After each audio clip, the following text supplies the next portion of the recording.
สวัสดีครับ hello everyone, welcome back to Don't Get Wrecked channel, and my name is Tong.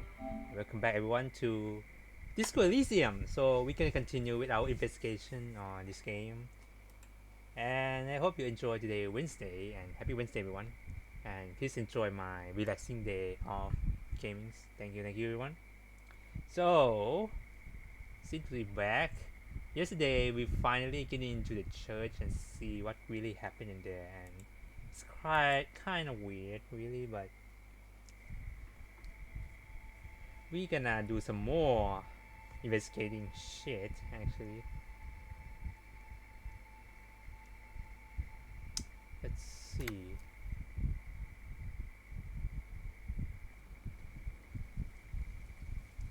All right, since I'm here, let's see.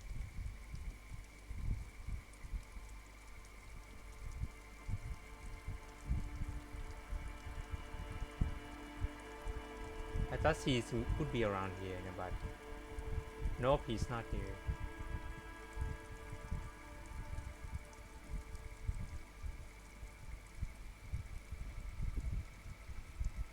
Hey, lady. Hello again.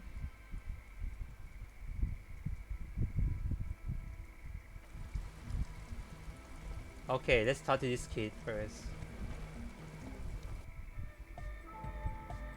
Well, good news. Hi again. So, how are things going?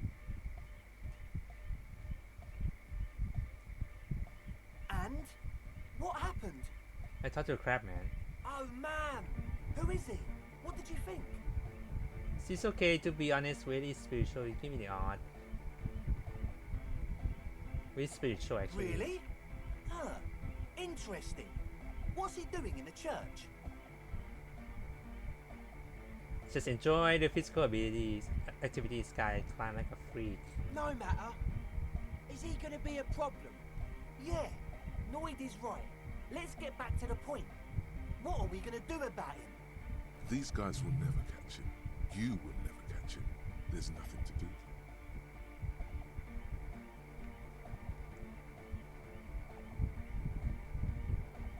He told me he wouldn't mind. Actually, he told me he wouldn't mind the nightclub at all. I don't know, man. Doesn't it feel like a major hindrance to you? A spooky guy climbing around when all the guests are trying to have nice, friendly hyper time?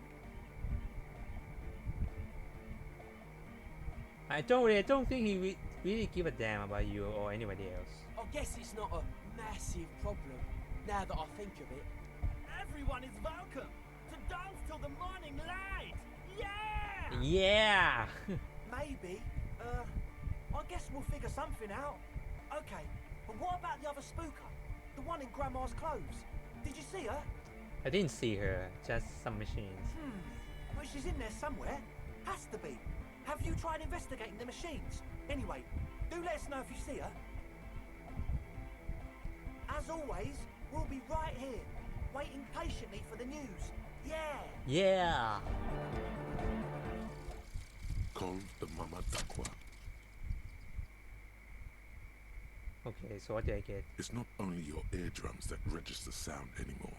Your very skin has become an organ of hearing. Woo! Looking for a whisper, light and low. A god who's very, very silent. Nothing escapes you. A cockroach in the other room. A candy wrapper falling on dry grass. A drunk falling from a chair in a bar 20 meters away. In fact, you haven't heard the Kol du Mama Dakwa, but you have discovered that you have amazing hearing. It must be the only part of you the alcohol hasn't drowned out. Oh. Keep listening. +3 perception, but -1. Oh, shit.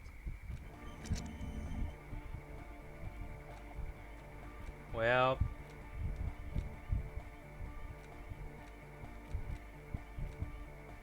I can unlock some more actually.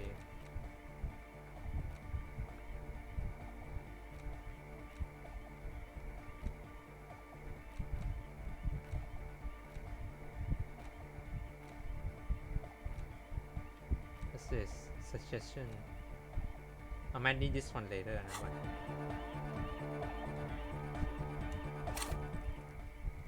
Hold on.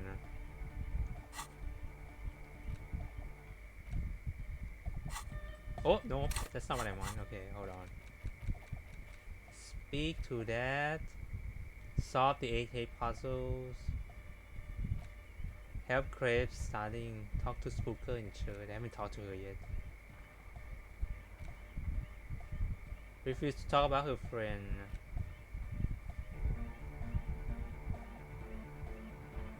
Sulaji's camp. Boathouse and canal. Okay. Southeast. Okay.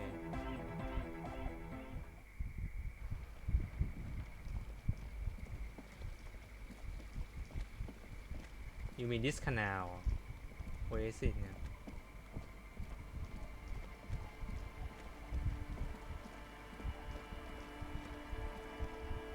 Oh, come on. Southeast of canal. I don't see. Where is it now?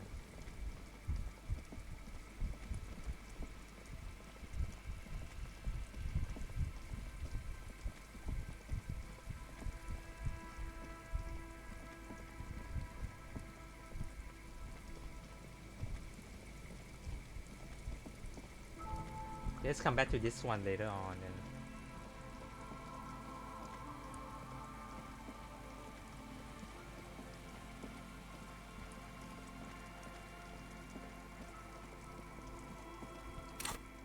Right now my perception is 11, but inside Wikipedia is 3. I need to upgrade this up here too, yeah, and empathy.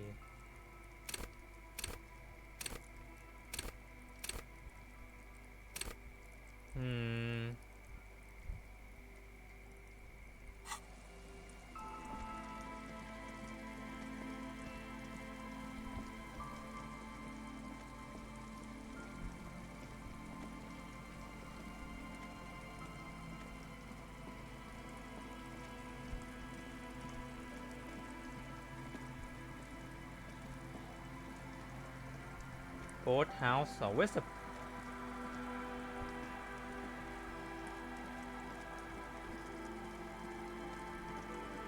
Alright.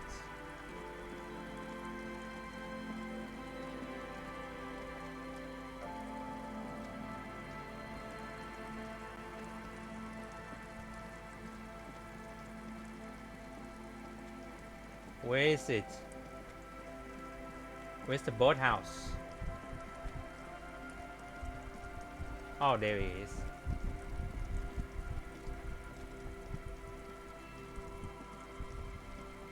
A familiar apparatus lies among the reeds. Another one of Morel's traps, weighed down by stones to keep it in place. The reeds bend forlornly toward the sand. Some tufts have been crushed. The broken stalks seem like a rebuke. The sound of the city hums in the east. The constant, distant song, louder on this part of the coast, nearer somehow. And there's that cold again. Always. This trap is also full of panicked locusts. Hey, Lucas. No sign of any cryptozoological beast inside. Another empty trap.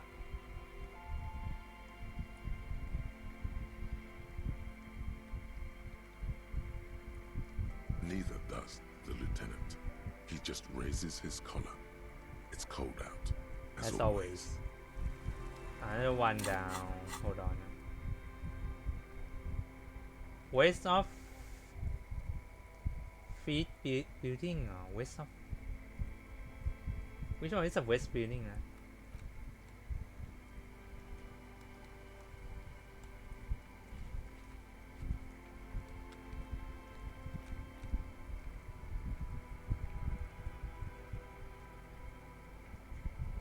Nearer, formidable. Okay, inside. I need to upgrade my encyclopedia now. Let's see. Suggestions.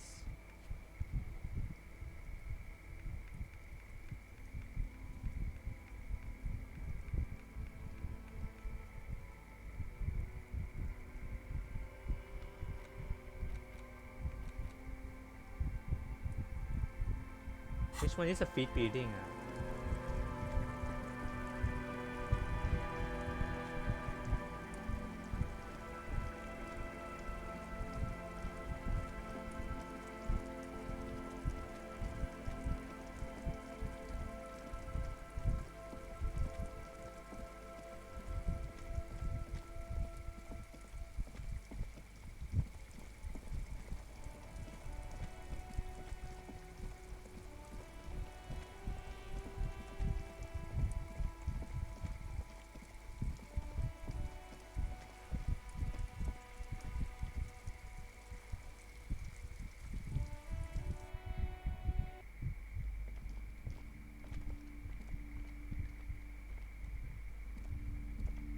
small mountain of colorful board game boxes.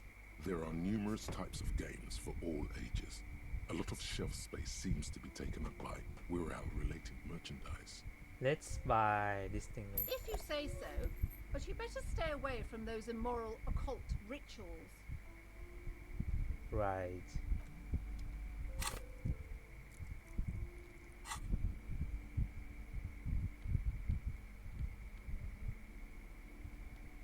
The worn map features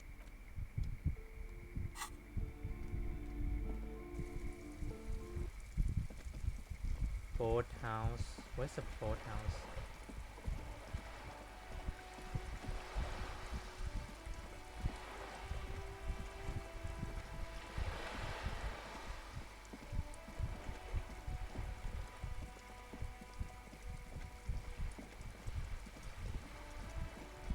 Am I missing something?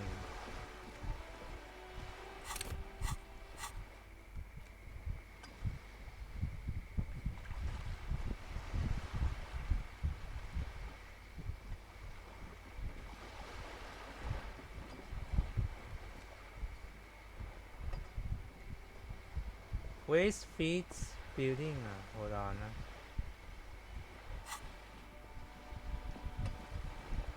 Oh darn, I might just waste my time when doing this.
Oh, I forgot to send the mail เนี่ย oh god damn it. Okay, hold on. Where's our Fritz building?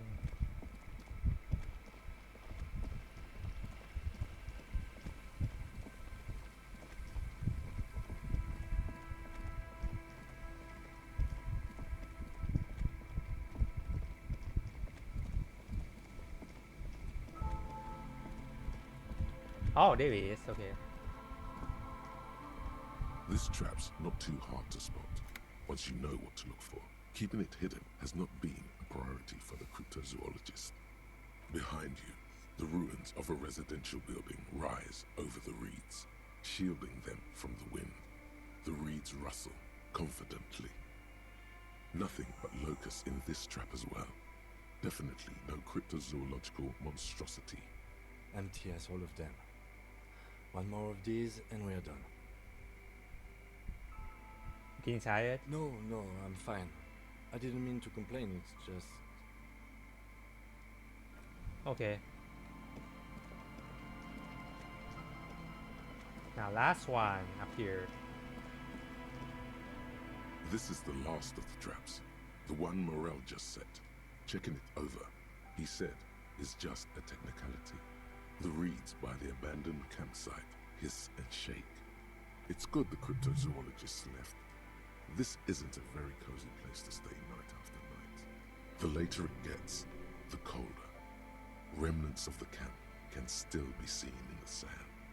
The fire that's gone out.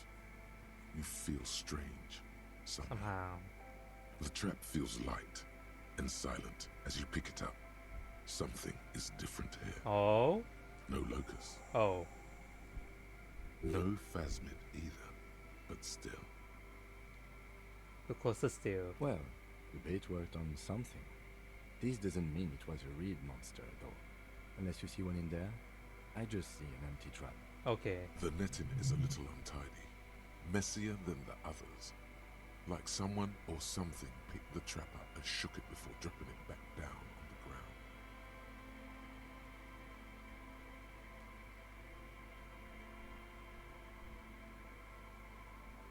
What if it was plasma?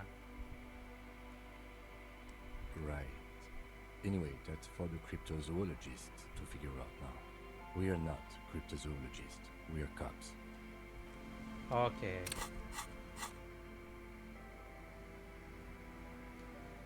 Okay, alright. Time to go back. Before we do that, anyway,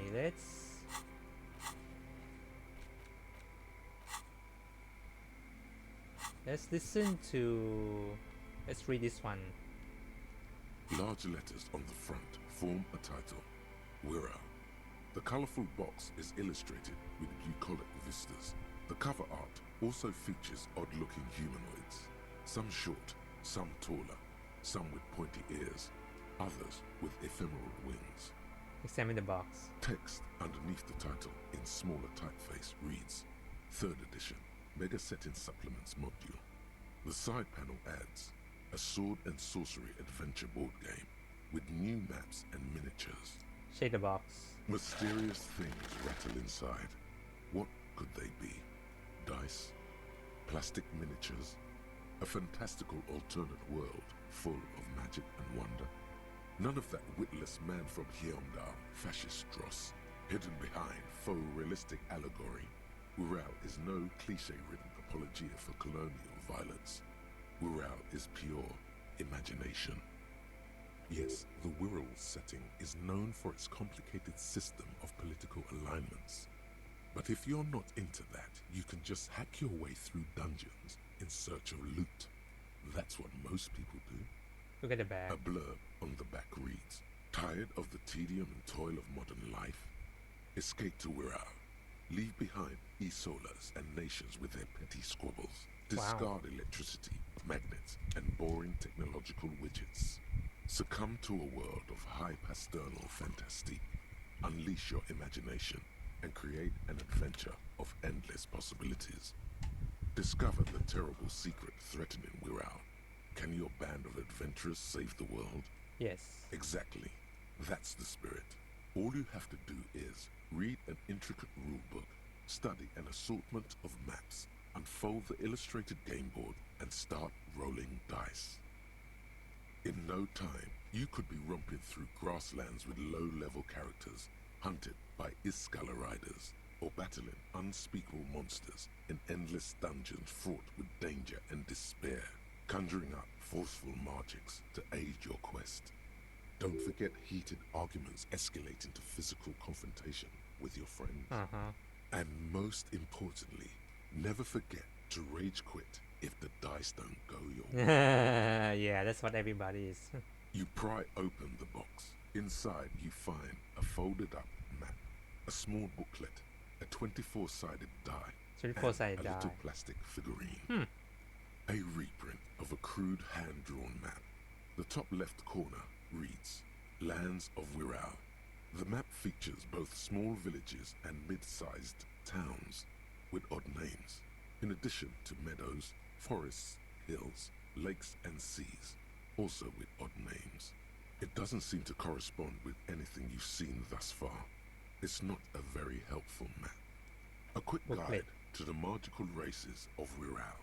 Create your own hero, choosing from any of these completely unique and fantastical backgrounds. The options are in order of importance. The Welkin, The the Welkin. Dweorg, Well, the humans, the human. the fairy folk, The folks. and the pygmies. Picnics now. The Welkin, tall, lithe, and graceful, with long flowing hair and pointy ears. They're known for being powerful magic users, but can also hold their own in a brawn-driven fight. The Welkin come with a variety of exciting sub-races.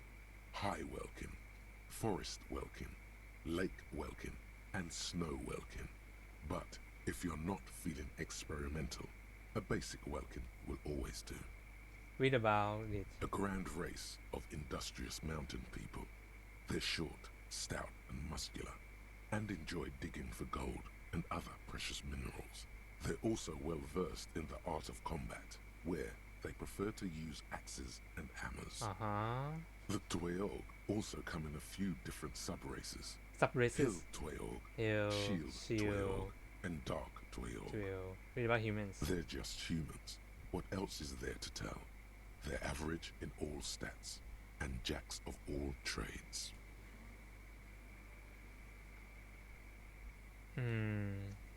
Okay. Hold on.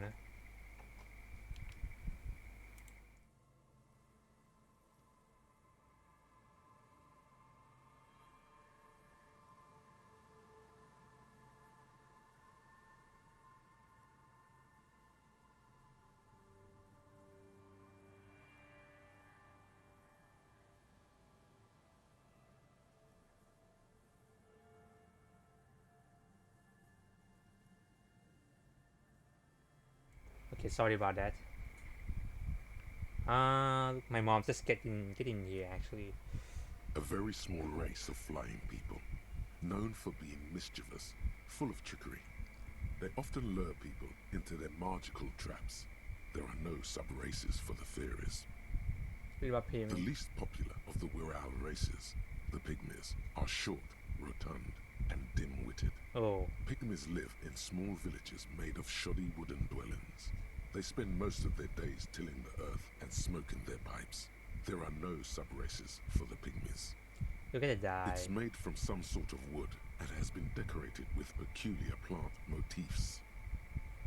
Take a You die. place the die into your pocket. It's always good to have luck on your side. Look at a figurine. You see a man in ragged clothes wearing a lopsided hat and wielding some sort of a firearm. Huh, interesting. A communard. Wait, what? A communard. One of the leftist revolutionaries in the anti-centennial revolution. What's so interesting about that? The figurine is not a part of the real game setting. Oh, I guess someone misplaced it during the packaging process. what? Does this mean maybe someone put role-playing game set during the revolution? Good luck finding people who'd want to play as communard. You pick the figurine up by the base to meet your gaze. The little plastic man stares back at you, his face contorted into a disturbing shout. Oh, Then you pocket it. A colorful box with the title Wirral in bold letters. It's a board game. so I got 2 items. I got one weird dice.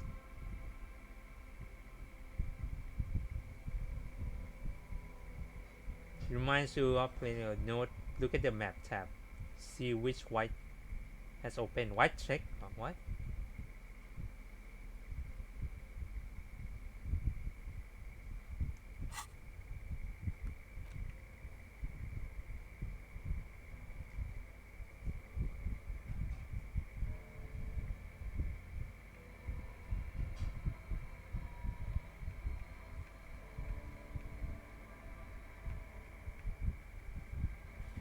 Empathy.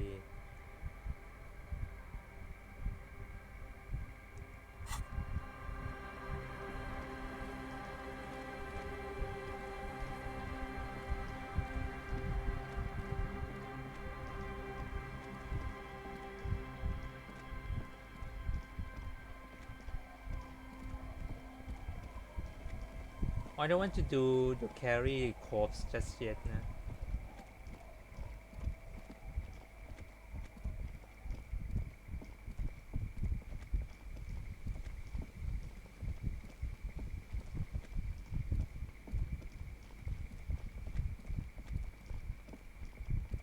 Okay, let's send the letter then.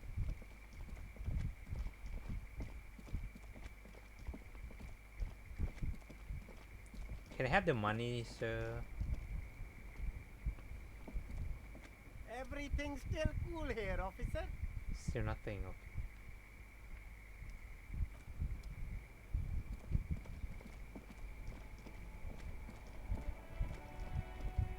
I will talk to you, these guys, later.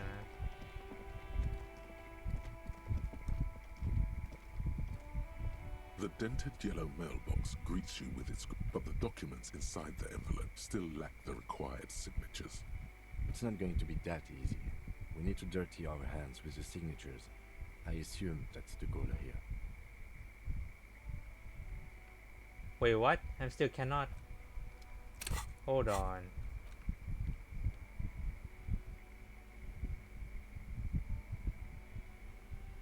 Cindy.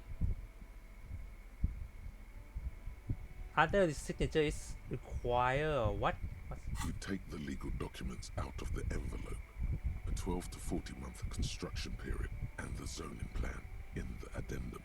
Underneath all this, Lillian's signature and an empty line waiting for a signee. Oh.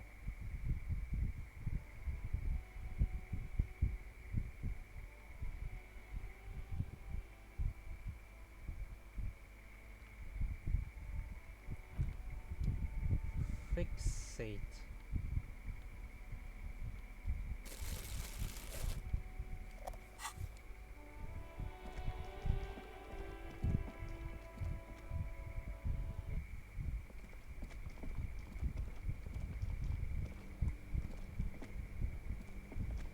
This orange machine is buzzing like an old submarine.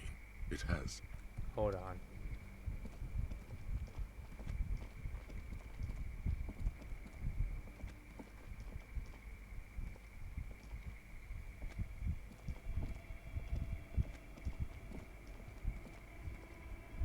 a few bricks have fallen off. Nothing here.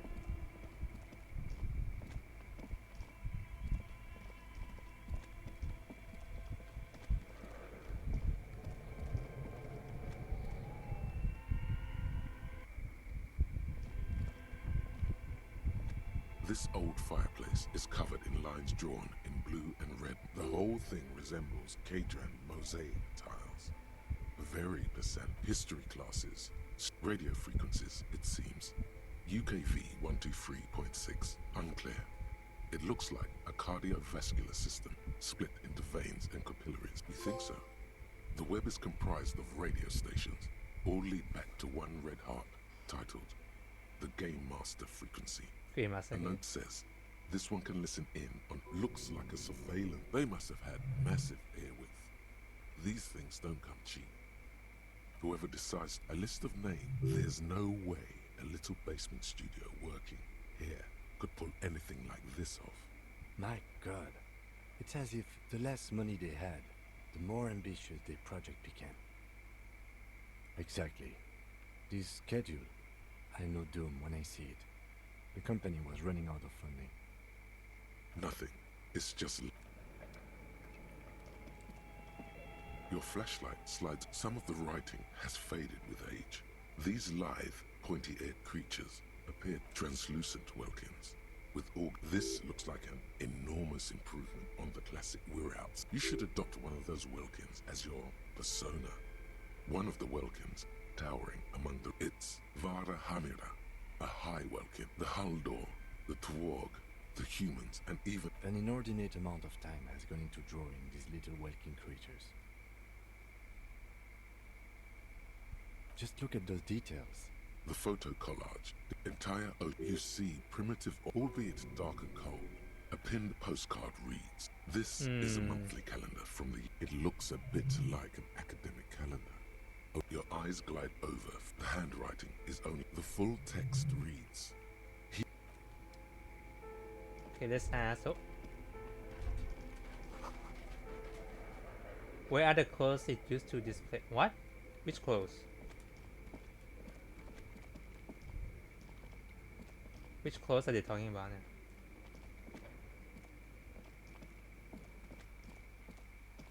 Okay, lady, I need to talk to you. Oh, it's you again. Are you looking for a dye? I'm listening. Good. Of course. Tell me what you have in mind.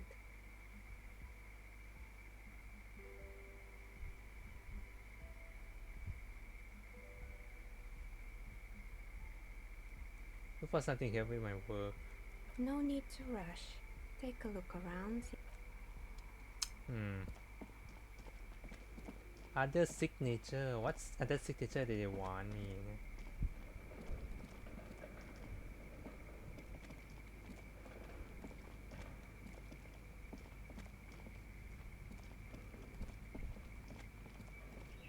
Okay, let's talk to her again then. Tiles on the cube are still smoldering. Like a smooth draw, the filament slides into place. Nothing happens. The speaker comes. Good afternoon. Fortress accident en rue de Saint-Ghislaine. This is East Insulindian. Please repeat. Is this the production schedule?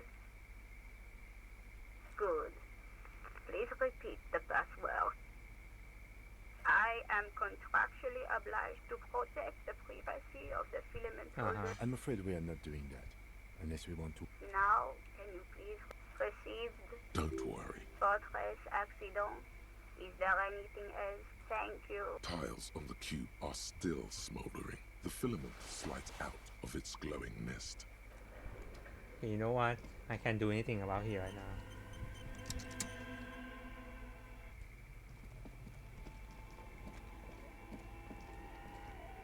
A thick layer of coal dust covers the furnace.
The unpromising raised pupil. There is nothing found. I cannot possibly imagine.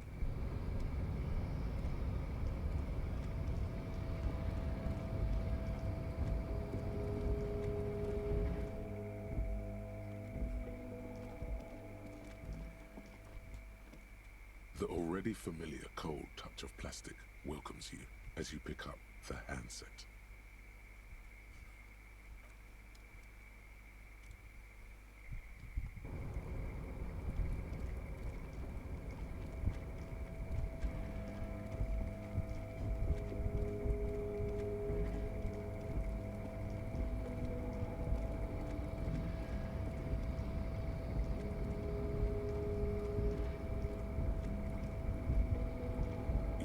Before the cargo container. Its draw has not lessened since you were last here.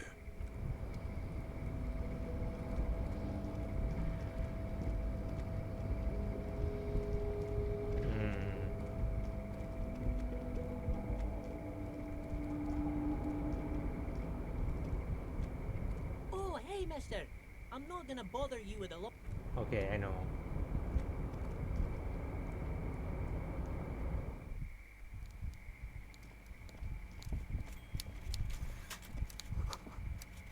Fishing rod. Oh, that thing over there. Okay. Yeah, that's a fishing rod. Mr. Dubois, every worker.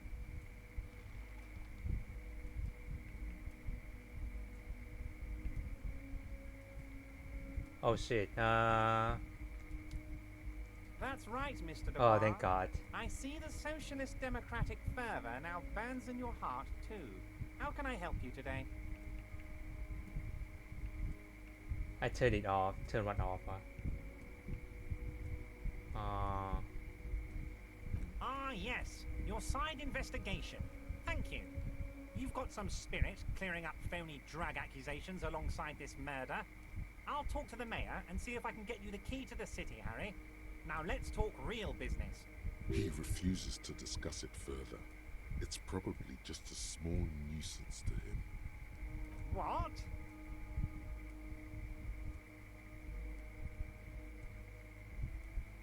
Did I? Well done then, Harry. I like not knowing about it, and I'm sure you made the right call.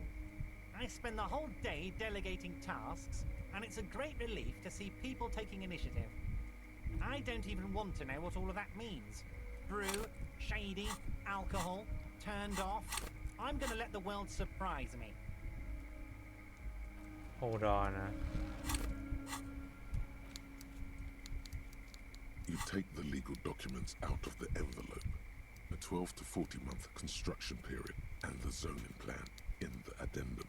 Underneath all this, Lillian's signature and an empty line waiting for a signee. Wait, she didn't sign or what?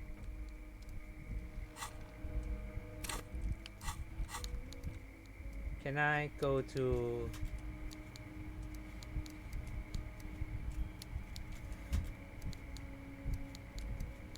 Who did not sign?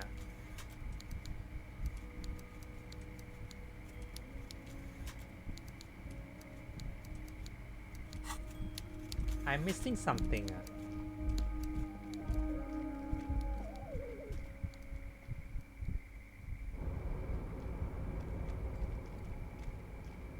Hold on.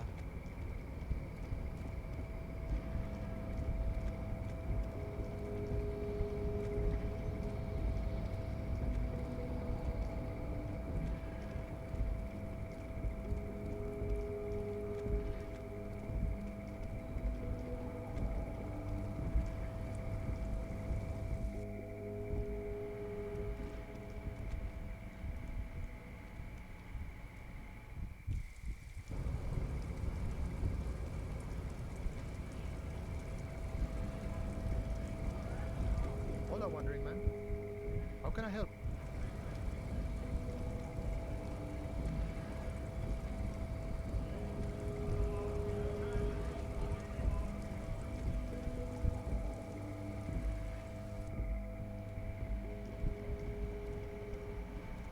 The tear machine, your bottles clunk into the machine.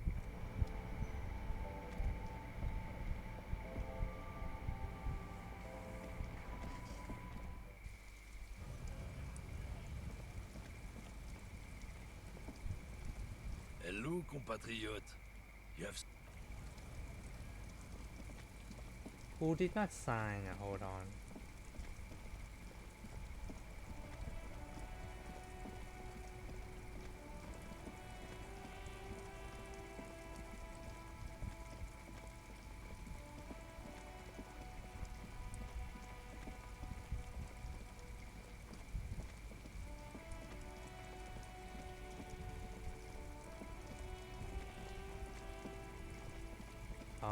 Hold on, let me check here again.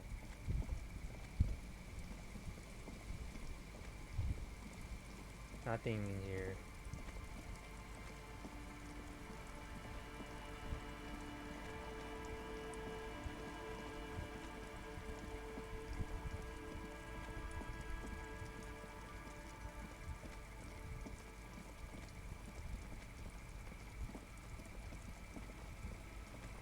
Wait, do I still have the pen? Hold on. I still have the pen. Okay. Oh, of course. Our tenant, the policeman. I hope the waves don't keep you up at night. What can I help you with? I forgotten. Yeah, I forgot. Lillian should let her sword make her decisions. The girl just doesn't have the head for it. Either way, I won't sign. Well, you promised. You need to check your facts, officer. I said no such thing. True. She only said she wouldn't even consider signing before Lillian. So that was a test? Lillian's not the only one who's too thirsty. She wanted to see if you would do it, and if she would. I've seen it all before. You think they've got our interests at heart? Rich men are always selling poor men promises they never plan to keep. Then the poor get pushed out of their homes and the rich get a little richer. That's the way it goes. So no, I don't trust the fat man. Okay. And neither should you. She speaks with the authority of a leader. Hers is the final word around here. She is headstrong, but there's a slight hesitation in there. You may be able to convince her. Please, lady. Yes. Logic and reason won't work on this old bat. Better go for shameless emotional manipulation. What's the grandmother's deepest vulnerability? What do you mean? What's going to happen?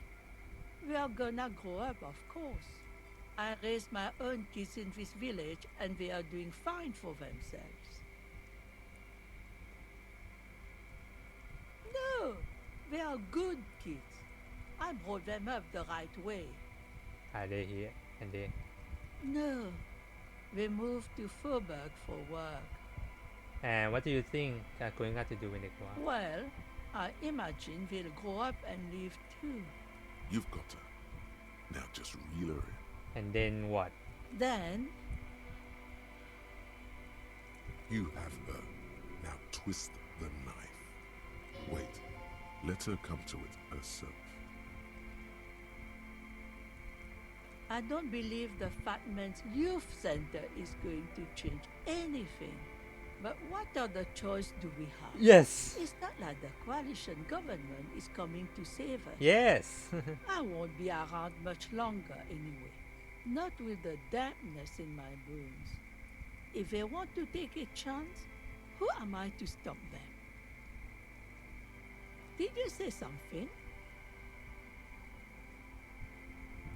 Reluctantly, she takes the pen from your hand, scribbles her name on the line, and hands everything back to you. Thank God. See that you didn't just get us all screwed. I might be half blind, but I have a good memory for treachery. Oh shit. Let's go, Merit.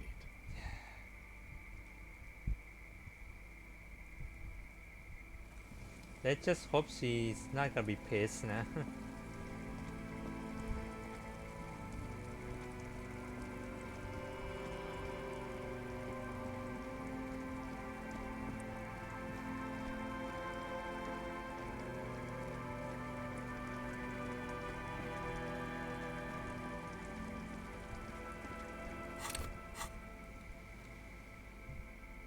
Here we go, I got our signatures.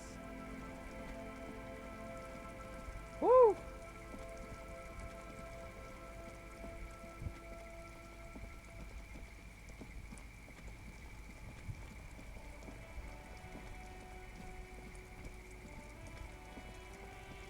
Okay, let's go back over there first.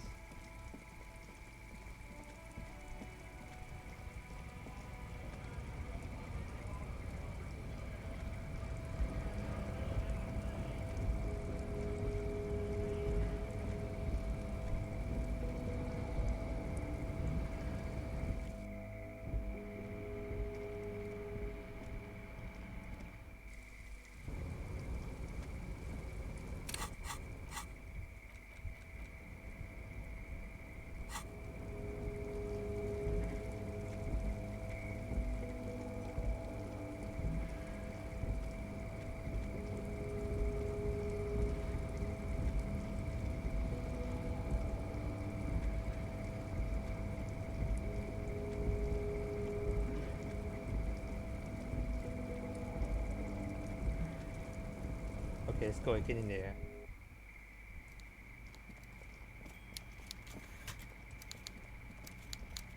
Alright, got it.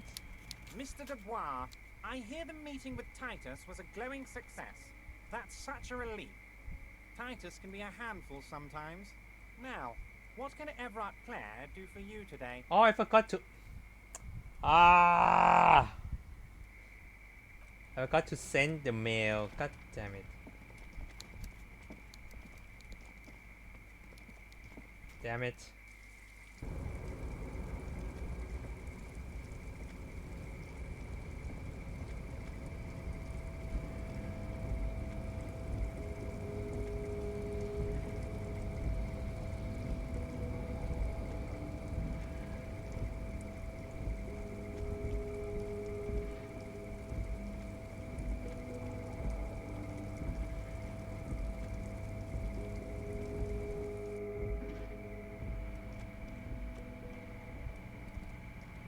The already familiar cold touch of plastic welcomes you as you pick up the handset. The machine swallows your coin and seems to be waiting for your next move. Your fingers run over the dial pad. 005. That's the dialing code for Revachol. 4952. And a moment of hesitation before entering the final numbers. 993. Calling. Calling. Still calling. Then... Video Revachol, 24-hour video rental. You rent 8 and 10mm films for home use. This is Lummy. How may I help you? The voice of a youngster on the other end sounds as enthusiastic as that of a man walking towards the gallows. Where's his face? Video Revachol is a 24-hour video rental. You rent 8 and 10mm films for home use. This is Lummy. Do you know me? No. What is his face to me? Sir, I don't know. It's a video rental. Maybe you rent videos here. Why did I call you? Maybe you called to extend your rental period? Do you need to extend your rental period? Let me fire up the machine. Dubois. Dubois. Here we are. You haven't rented anything in 5 years. Wow. But you still have a copy of Blue Ocean Hell from November 46. Whoa, not a fun film, that one. What a film is that? It's not an easy watch. After the death of his daughter and subsequent divorce, Ziemsk immigrant Egidius Wojcik tries to come to terms with the onset of dementia. Oh. No wonder no one's been missing it. Still, it would be great if you could return it to us. We're on the corner of Voyager and Maine. The call is terminated by the other party. Huh? You're left with the discomforting sound of the disconnect tone. Wait, what? The payphone hangs mutely on the wall. There isn't much more to do. That's just weird.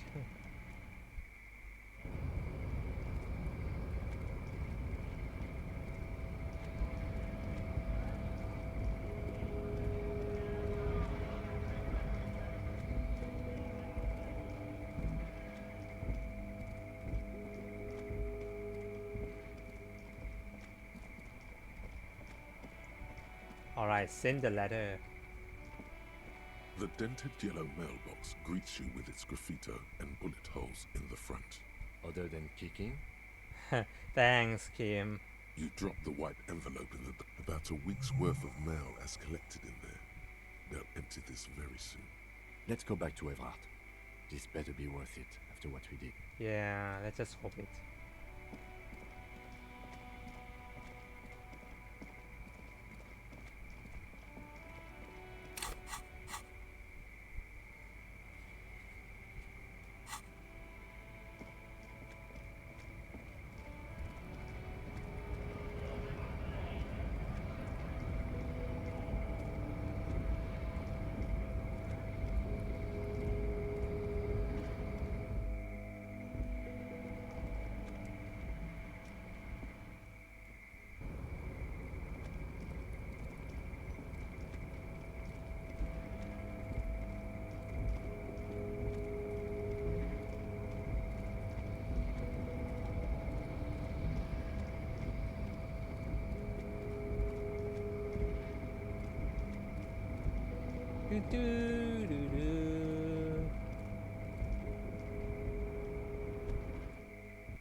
Mr. Dubois, every worker, member of the board. Member of the board. How can I help you today? Okay.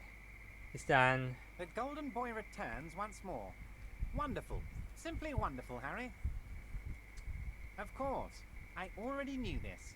My friend, the mailman, confirms the letter is on its way. You've done a great thing today. You've given the children of Martinez a future and proven to be a true man of the left. I can finally trust you now. You're in my inner circle. You too, Mr. Kitsuragi. We can talk about anything. The strike, the murder, your lost gun, nothing is off the table. Okay. Hear that? You did it. Finally. You got the real signatures, and now he's happy. Well done. I don't know. Your dirty forgery fingers aren't sure if playing this one straight was the right thing to do. Yeah. We would have preferred trickery, but the choice was yours, sire. As always. You are the liege, and you're in. What was the fine print on the documentary just mail? What's the catch? There was no fine print, Harry. But I do hope all that construction noise and limited street access encourages some people to move. After a year of that ruckus, who wouldn't? Oops. Yes. The noise would do the trick. Oh shit. It'll be terrible. And when they do, they will have a good place to go. I'm currently working on renovating the buildings near the roundabout into affordable workers' palaces. He proudly spreads his hands to demonstrate the size of the palaces. They're very large. So the village is doomed. Shit. You were there, you saw the place, a wasteland, there's nothing left. But mark my words, officers, we are going to reset it. Reset! I have big plans for Martinez, and they do not include humans living in those pig sheds on the coast. That land will be used for municipal buildings and commerce. What do you mean? Harry, imagine a youth centre supermarket church complex, employing hundreds, no, thousands of people. The coast will be lit up with enterprise and life. All those ruins out there turned into low-income housing. Harry, enough is enough. We're taking this district back. The war was 50 years ago, for God's sake. It's time to move on.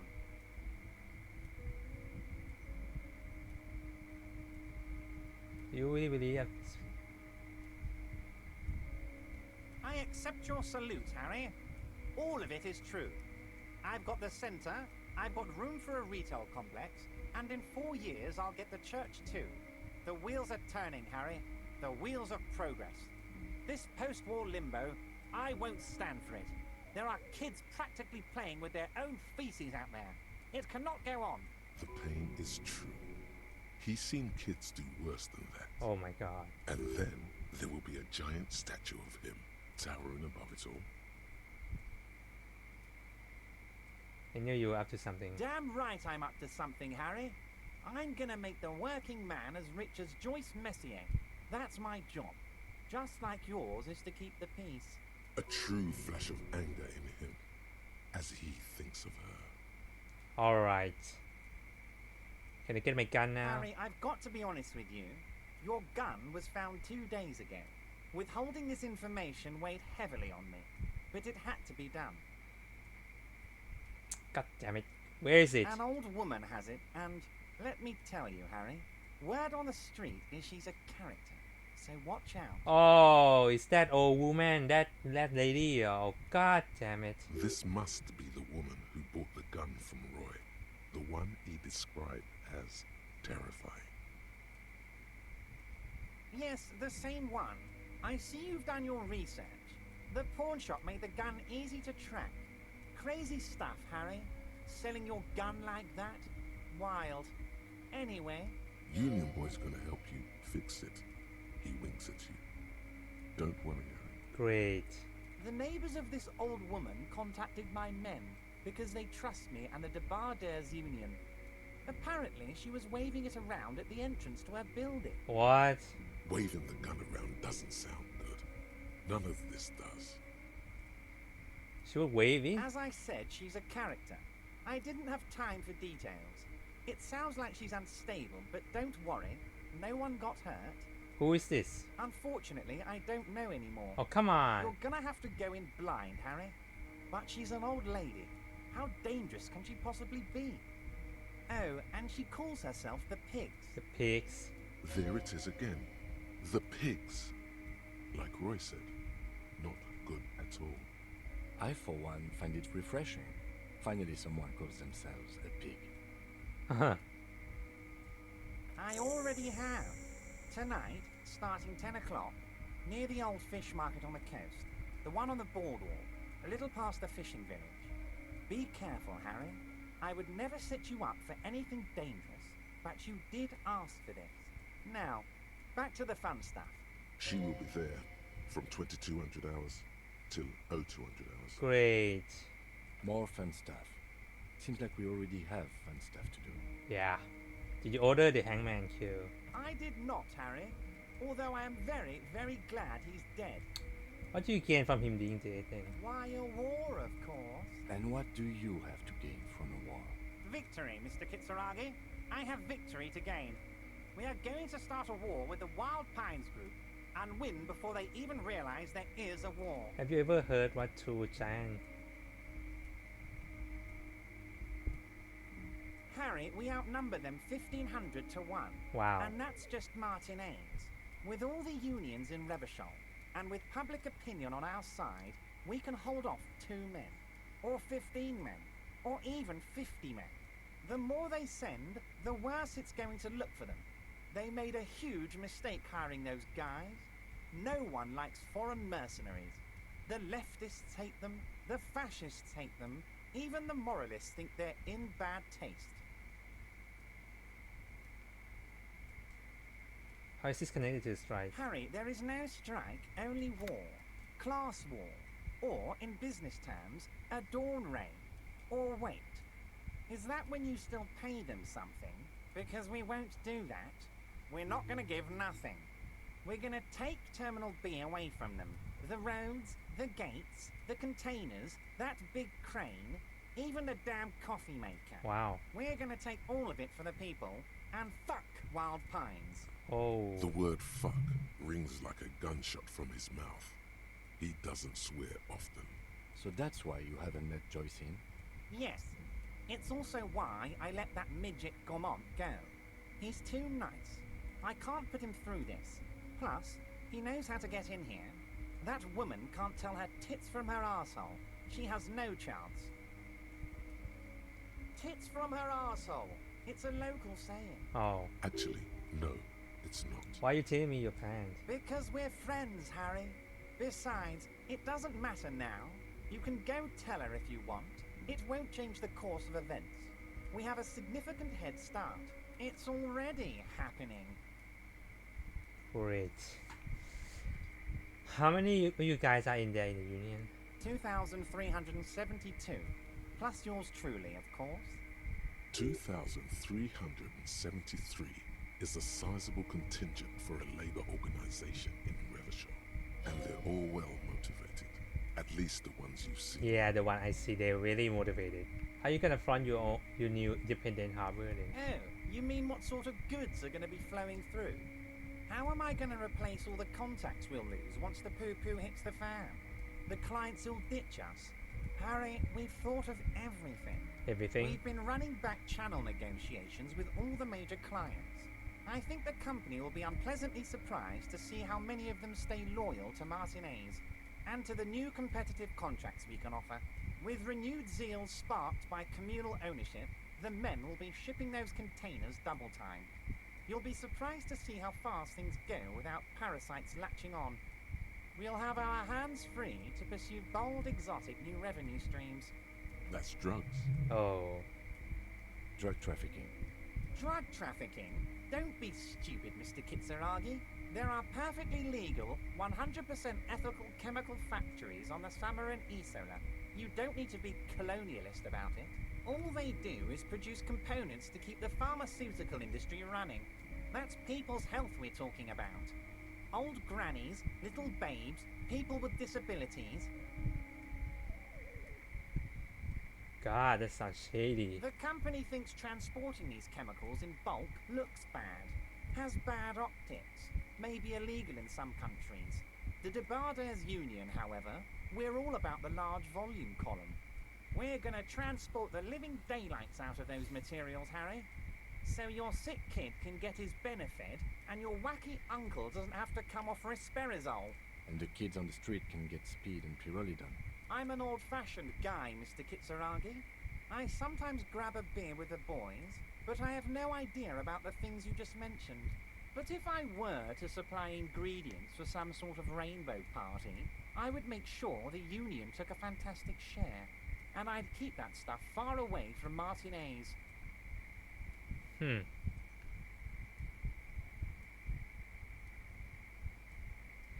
I just want to solve this mystery case. You know why you're such a good detective, Harry? You don't get sidetracked. You care about the people you're supposed to protect, not some systems that may or may not be unethical. Anyway, let's not focus on the sensationalism of the drug trade. This hypothetical drug trade is all anyone ever seems to be interested in. It would only be a small part of the harbour's turnover, just like the harbour is, but a small part of Martinez. So there is trend, isn't there? Let's look at the big picture. Martinez as a whole. There are little girls out there with dreams of making music. Young mothers who want to start businesses. Models who want to walk catwalks and steel welders who want to weld steel. I'm going to unite them all into one economic body. We're going to incorporate this place to Kingdom Come. Wow. Everyone's going to be in on the wealth, and everyone's going to pull their weight.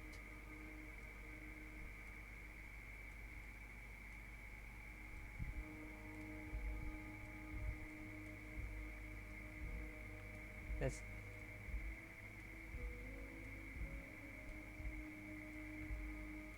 I'm not feeling a whole lot of spiritual here. Harry, the length you're willing to go to keep your nose clean is remarkable. You will always have a warm bed in Mr. Clare's household, my friend, and a special place in the future of Martinez. Huh. Can I ask you about the Pacific Union member? We're way past Pacific Union members now. This is the big time. We're talking about the future of Revachol here, Harry. You can bother Leonard with that. He loves to run his mouth on such matters. But I'm in big-time mode, Harry. There's something different about him now. He's more vibrant, more alive in his big-time mode. Great, Harry, great. I think we've truly built a bridge between Martinez and Jamrock today. We have united the RCM and the Debarders Union. This has been so great.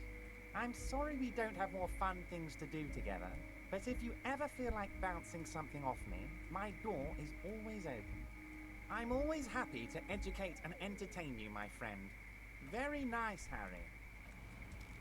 Okay, let's see. I got new upgrades. I need to upgrade more empathy or what?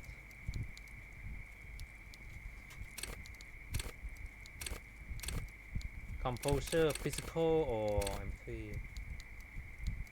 Or logic?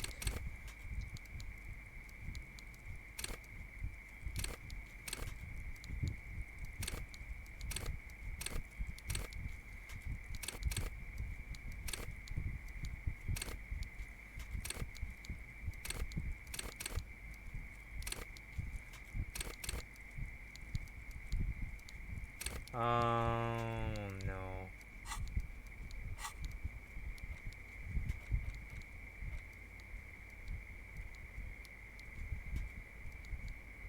Fishing village until you see the broad walk. Okay.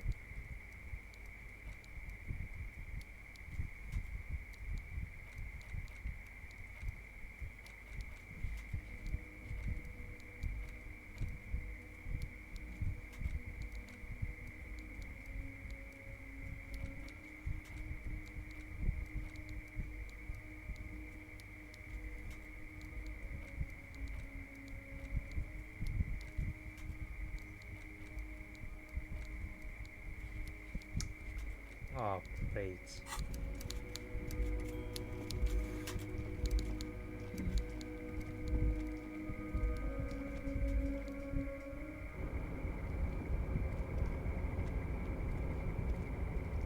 Oh, hey, mister.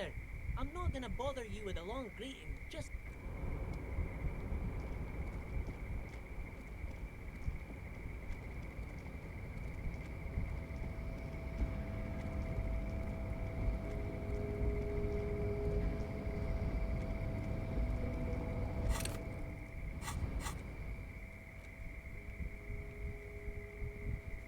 Composure, physical.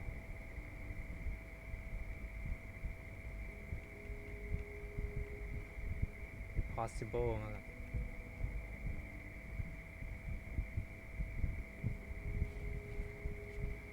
Conceptualize.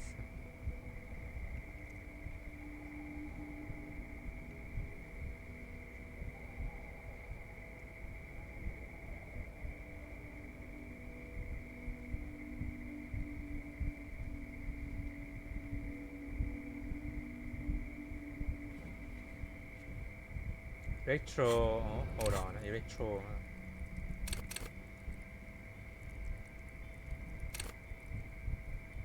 Should I go for empathy or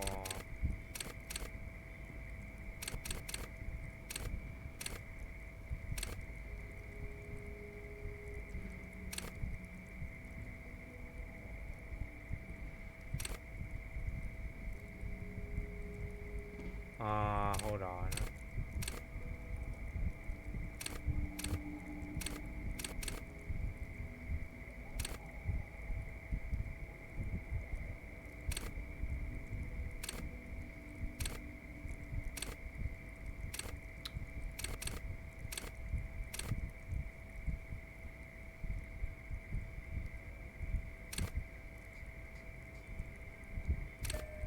Okay, come on, let's do this.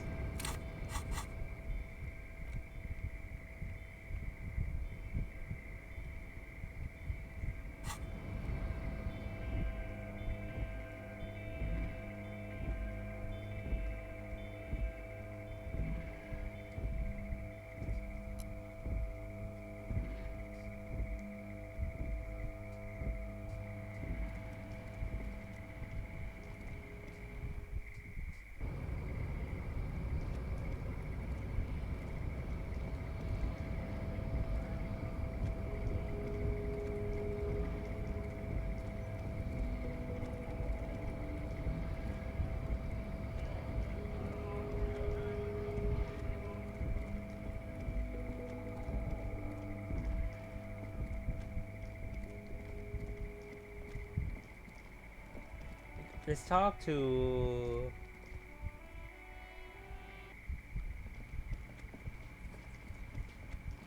Oh, who is this? Boy, am I ever so grateful to you, officer. But I'm not the only one who wants to thank you. It's great to see you again, officer. My wife can't wait to thank you. Go on, talk to her. Okay. Oh, sweetie, I don't even know how to thank you for finding my husband and helping him out. I hope we haven't been too much trouble for you. I was on my way while working on the case. Here, I want to give you a small token of my gratitude. It's a tie. Tie? Mexican origin. The pin is an antique. Quite special. The little silvery knob holding the tie together feels warm in your hand. It's in the shape of an avian skull with 8 eyes. You never told me you've seen the plasmid. Oh, you don't want to hear about some old woman's ramblings. Ramblings? Nonsense. Your description of the phasmid is the most precise I've ever heard. But, darling, I didn't even get the size of it right. You were a child, my dear. Really. What? It's extraordinary what you were able to describe. Now go on. Tell our friend about it. He's proven his interest in the field. Reflexively, the lieutenant read his familiar notebook. Well, it was summer. I was building a racing track out of sand on the beach near a tall stand of reeds. Quite a tall one. Many times my height, I remember. When, all of a sudden, I looked up and one of the reeds moved. Not like a plant, but like a living thing. It stood up and looked at me. Its body unfolded like some antique toy. I'd never seen anything like it. The reeds turned into a creature. She had no fear, just surprise. I didn't know this can happen, so I reached my arm and touched the thing. It felt just like a stalk of reed, but it moved, swaying, towering above me. After a while, 20 seconds, a minute maybe, it left, went into the reeds. Did you follow it? I tried, but I was only a child. There was mud and high water. I couldn't see it anymore. I was just standing there knee-deep in mud, looking around me. Then what? I ran back home to my grandmother and asked her if reeds could walk, and told her they were looking at me. Of course, she just laughed at me, but I knew what I'd seen. For years, it was a story I told at parties when I wanted to impress boys. That sort of thing. Of course, most people just took it as a strange, amusing anecdote. So did I, honestly. But then I met Morel. We were on a date. Can you imagine? She tells me a story, and it's the most detailed report of the Insulindian phasmid I've ever heard. The sounds. She told me it hissed. So that's how they met. This is beyond significant for them. Yeah. It did, yes. Like reeds in a gust of wind. The way it moved, the colour, how some of its limbs were white, like marble. It matched perfectly with what I know from other accounts. It was amazing. If it weren't for Lena, I might have given up hope years ago. It's no exaggeration to say that she restored my faith in my profession. Its limbs are white? Not all of them. There is some white coloration reported, along with beige, where the camouflage ends. How big was it? It's hard to say how big things are when you're quite small yourself. To me, it seemed to be taller than I was then, but that's probably not the case. You want a date? Our first, yes. Wow. Maybe you imagine it. How could she? Who imagines this? She didn't know about the phasmid. This is the main thing here. What makes it a confirmed sighting? She had no previous knowledge of the insect. So she couldn't have made it up, or imagined it. That's true, yes. I'm almost certain neither my mother nor my grandmother knew of it. It was only when I started telling my story as a teenager that boys would tell me, Lena, you trying to tell us you saw the Insulindian phasmid out there in those reeds? Get out of here. They just give me a cider and ruffle my hair and tell me to stop dreaming. But I saw it. What do you think of this? I thought it was a wonderful story, man. Ah, he's being nice. Okay, thank you. You're welcome, sweetie. I do appreciate the chance to relive it whenever I get one. It was just such an impossibly sunshiny day. So warm. Okay, let's talk to him. Nothing like the gratitude of a good woman. Now then, what can I do for you? He tries to play it cool, remain professorial, but inside, this man is itching for some news on those traps. Yeah, check out the trap. Good. Okay. And?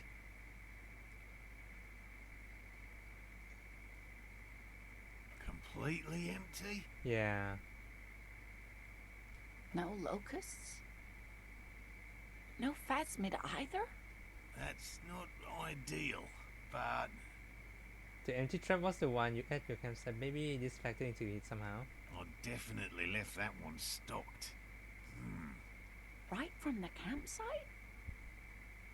Just means the Insulindian phasmid is even more clever than we thought. Of course. You're dealing with a subject near and dear to their hearts. It might behove you to tread lightly. Yes, the Phantasmadea picked off the locust and escaped. This is good news, though we'll have to reconsider the design of the traps, make them more secure. Another trip to the reeds.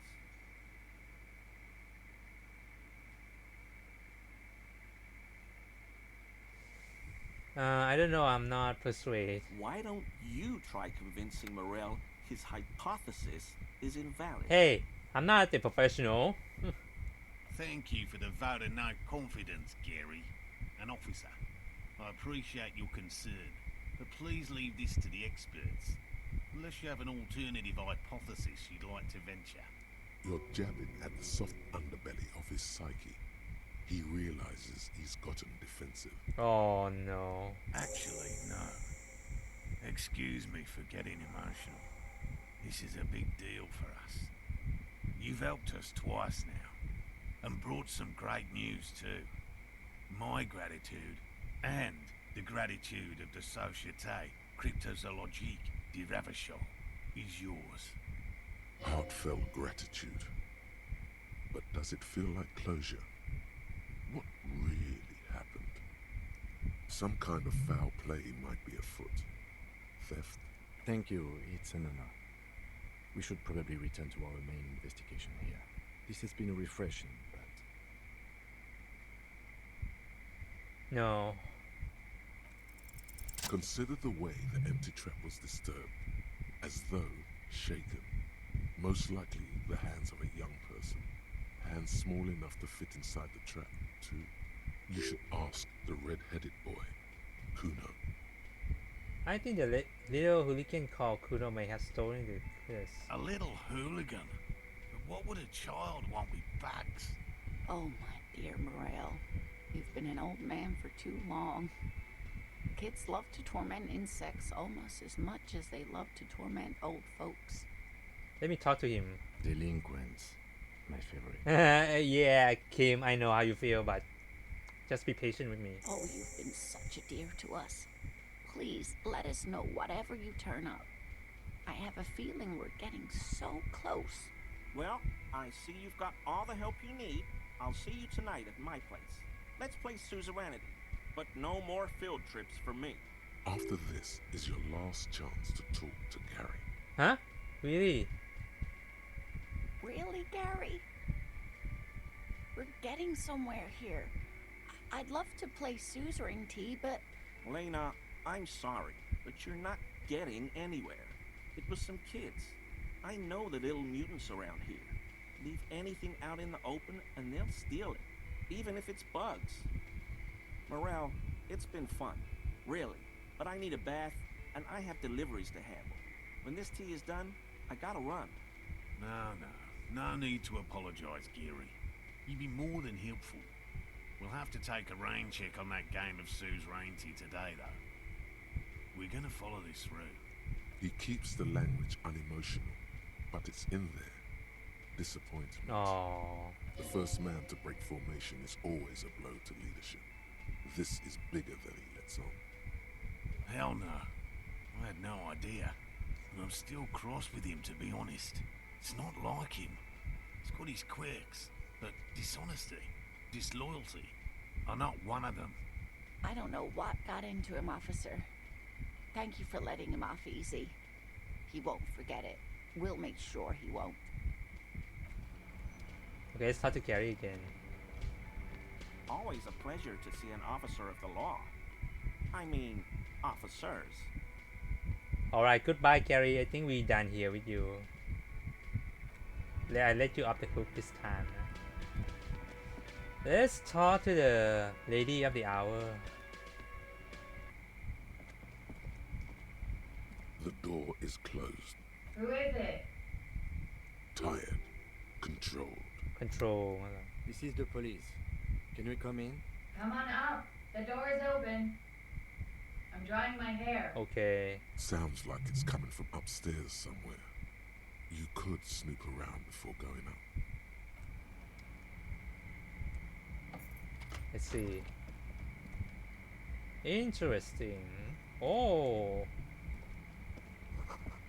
Hotel bill calculation looks like she has extended stay.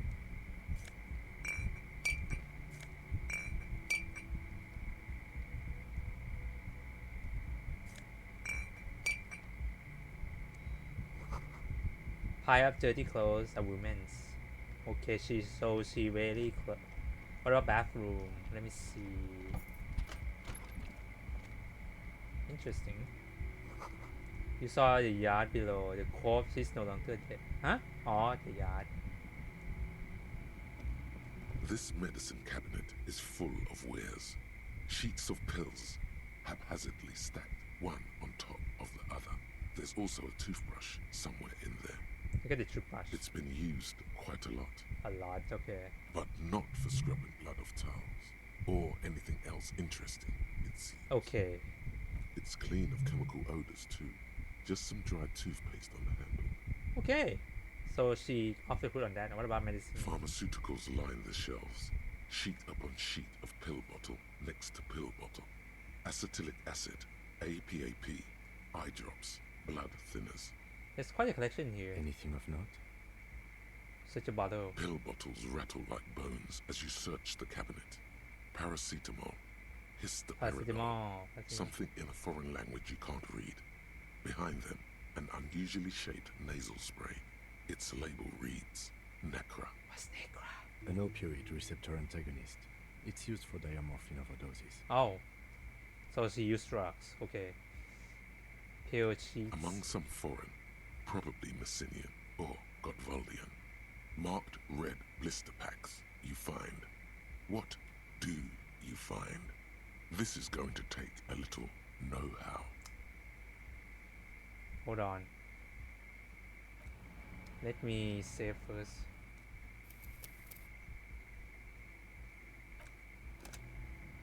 Just in case something terrible happens. This medicine cabinet is stocked with drugs. Nothing of note. The further you look... Come on, man. This medicine cabinet is stocked with drugs. A bright There you orange go. bottle with Preptide stamped on it. In sunny, happy letters. Jackpot, baby. That's the stuff you're looking for. Your palms begin to sweat just holding that little plastic container. It's speed, man. Just what you were looking Oh, for. speed. They call it dextroamphetamine and talk about psychological disorders. But what we're seeing here is some scientifically advanced trucker speed. Preptide, a euphemism for pharmaceutical amphetamine. Prescription speed. The fuck are you waiting for? Let's get super fucking preppy. The lieutenant looks toward the door as if he didn't see you pilfer that sweet Preptide. He did, though. He totally did, and now he thinks less of you. Oh, great. Should have kept it sub rosa. Who cares, man? Alright, I think we're done here. Time to go talk to the... Kim, can you... Kim, can you move? Get out of the way, please. Kim. Oh God. Let me get out of here.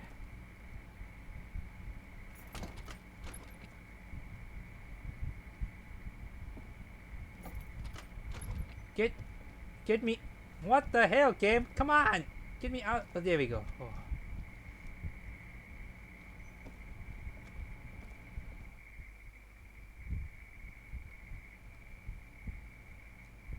Bedroom. Oh.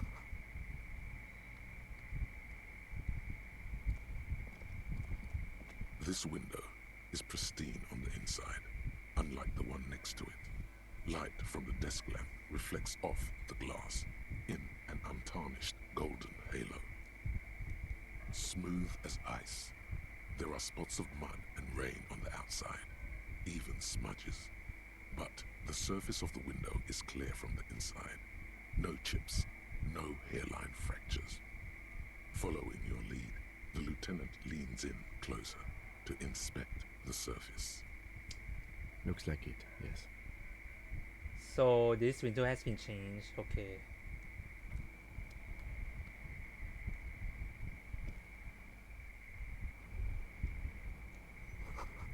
Cigarettes. What's here? The same small, heavy door. No lock in sight. I don't know, Lieutenant Freighter. Great. It is not the first closed door we found in this building.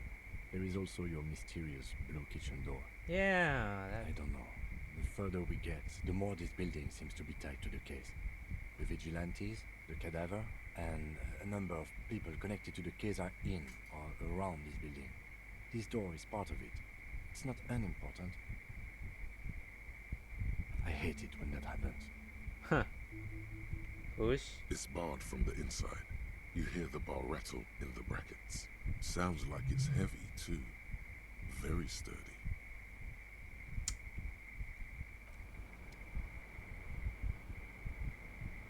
I'm gonna test something. Hold on.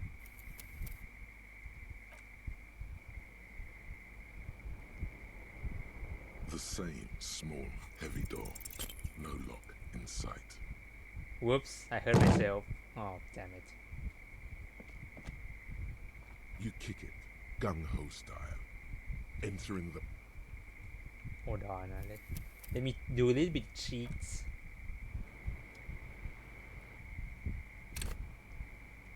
The same small, heavy door. No lock in sight.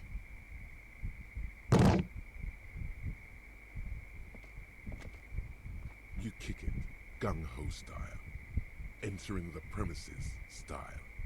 But the door fails to respect the force. All right. Let's trash the place. Let's not. Okay, you know what? No, I'm not gonna kick it anymore.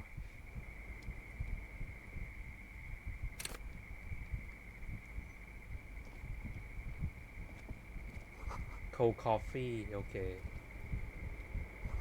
Handful of dry wildflower. Just as you look at the flowers, a gust of wind raises them from the roof, picking them up in the air. You catch a single white flower between your fingers. The rest fly off into the wind. It's a maybell. The young woman looks at the maybell in your hand. Just a glance, then takes a drag of her cigarette. The lieutenant gives you an acknowledging little Thank you, nod. Kim. Yeah, I'm look cool this time, bitch. Let's see.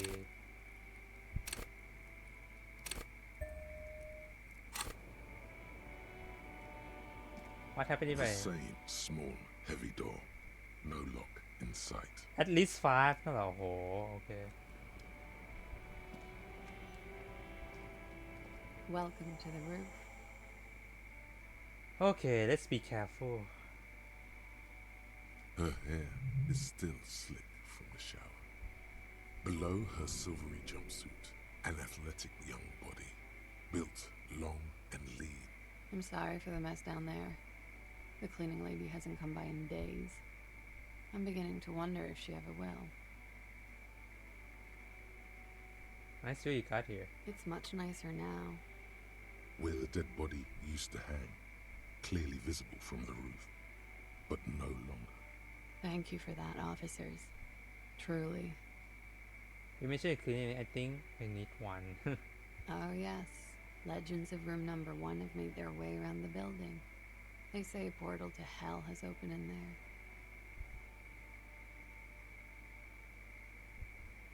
No, I just trashed the place. I know. That's probably also why the cleaning lady quit. I'm Kim Kitsuragi. I'm a detective from Precinct 57. I believe you have already met my colleague from Precinct 41. So I need to be careful about this subject, okay? Have I ever? This is the one and only superstar cop. He's kind of a big deal around here.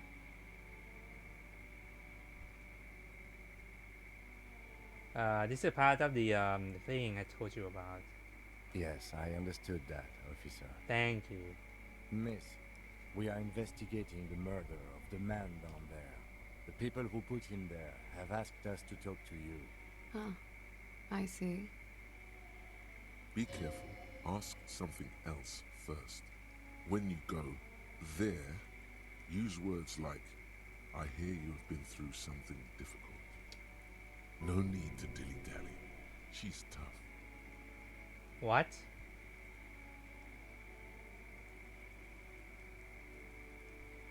I'm gonna go. Be careful. Ask something else first. When you go there, use the words like, no need to dilly-dally. Good on you, boy. She can take it. Can you... Clausier Amondou.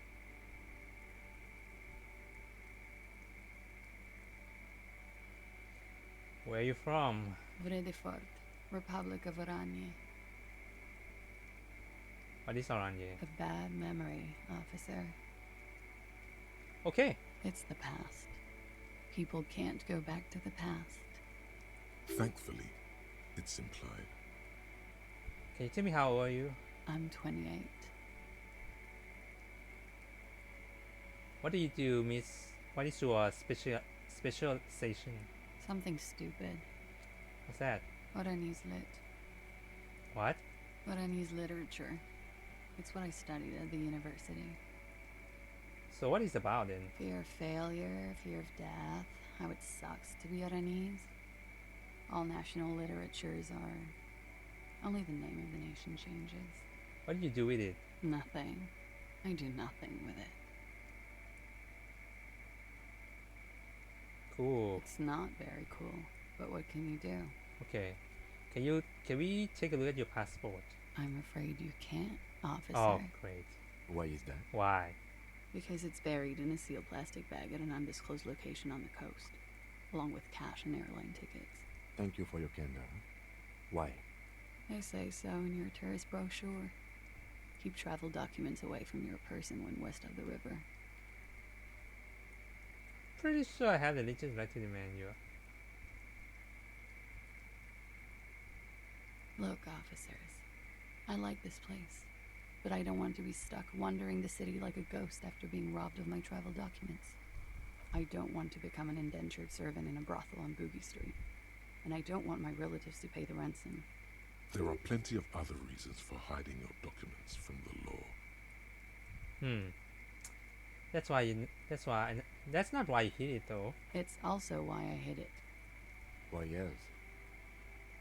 I'm an unpopular girl. There are people back home who don't like me. If they show up, I'm in a hurry. The kind of hurry where you can't afford to not find your documents. But don't worry, this has nothing to do with your investigation. What kind of people are these? The one that don't like you? I would love to change the subject. It's not important. Unless I'm some kind of suspect. Huh. Didn't she say you would have to interrogate her before? And that she didn't do it? What was up with that?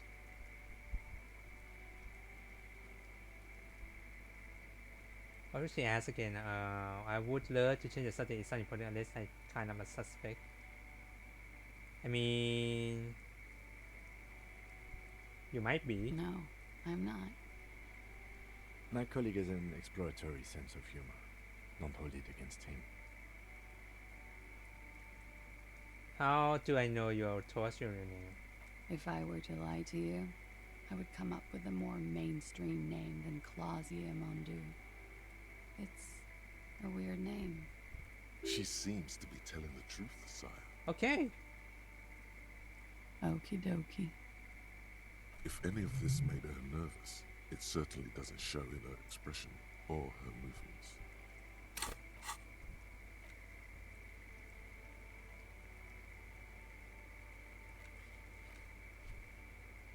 Tactfully, okay. The record. So official. Nice room you got here. Yeah, it's pretty deluxe. What are you doing here in the reading rack? I'm wintering. Wintering? How long have you been staying here? About 4 months. Oh, wow. I came in November. Why here? Here in the Whirling, here in Martinez, or here in Ravachol?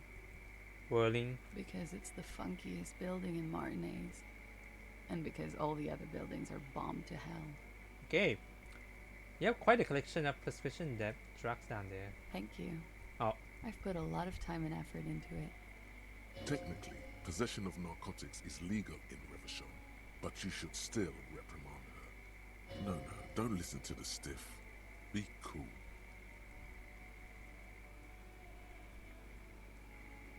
With money, sir. It's not exactly the NT-star size caboodle I intend for it to be one day, but it's getting there.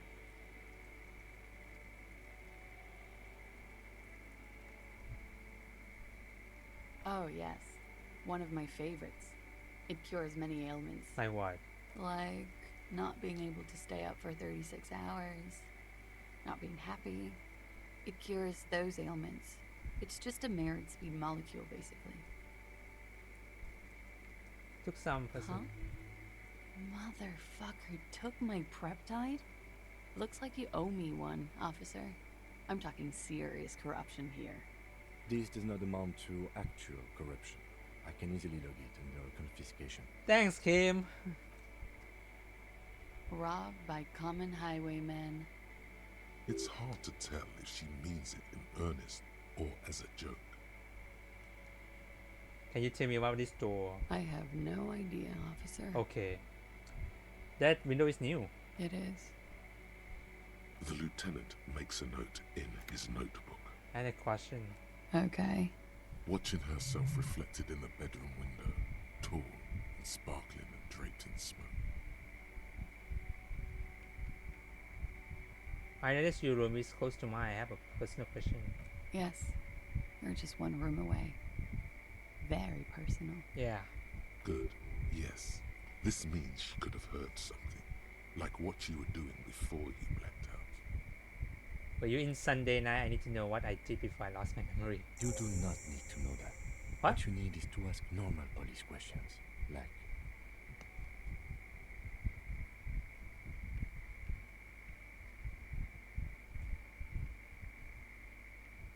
You must know something, Kima.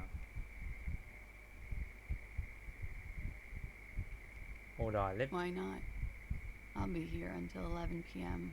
drinking coffee, most likely. let me check the flower first now. 6 crumbling petals rest on your palm. They're white, a bell-shaped crown. this is the Insulindian lily, called Maybells or Lucille's tears during the Revolution. Girls used to pin these on soldiers before sending them off to battle. Oh.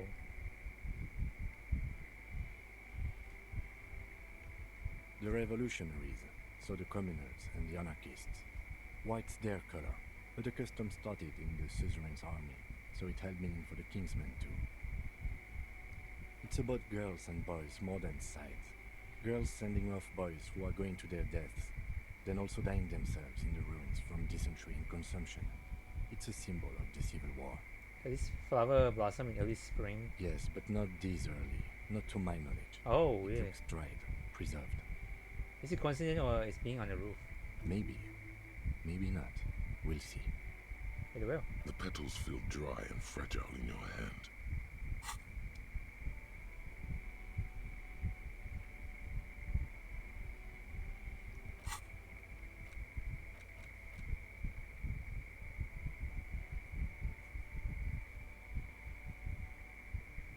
Oh, I can ask her. Okay.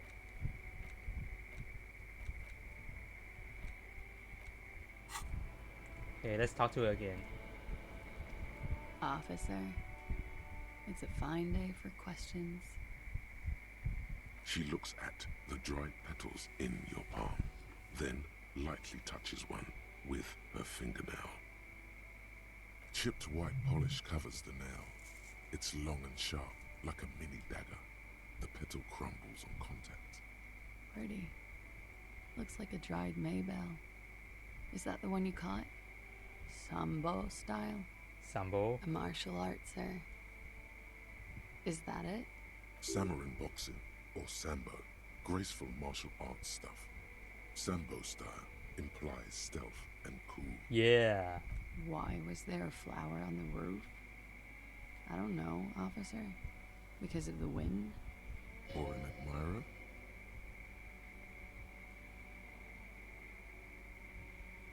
She watches you pocket the petals. Then, Yeah? Okay, Alright. let's talk sensitive stuff now.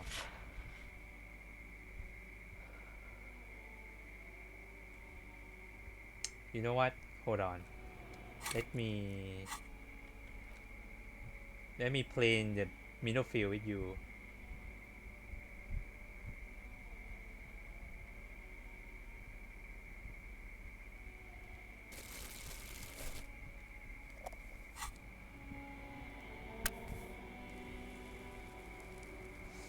Ah.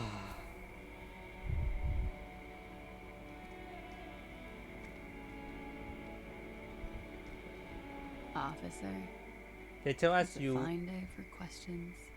They told us you were. It's a bit early in the morning for rape, isn't it?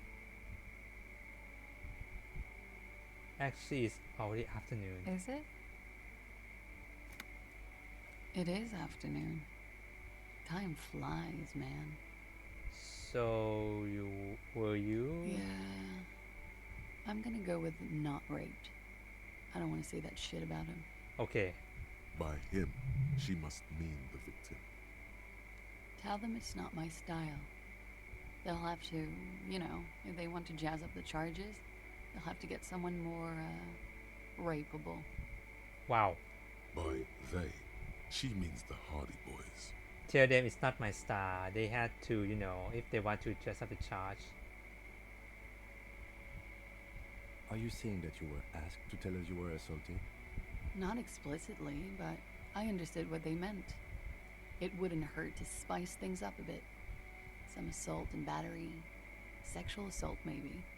It was clear the latter would be spicier.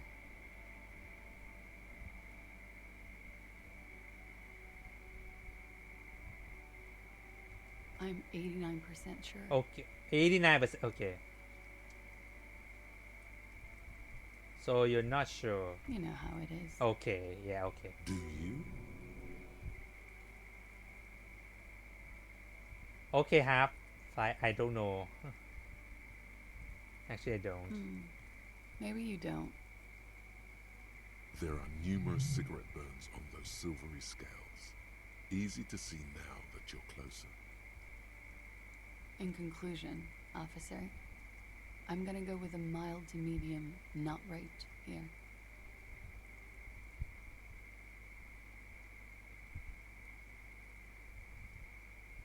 Okay, then. She takes a long, hard drag off her cigarette, then stretches her neck. You hear cracking in her shoulders. Tyler's asked you to spice things up for us. Pretty much. Great. Warming them. What did happen between you and the victim? We partied. Ah.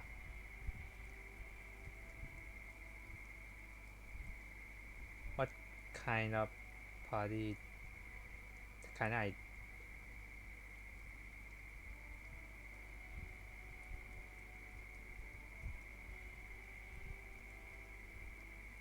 With all due respect, sir, I think we partied a little harder than that. Wait, what? Really?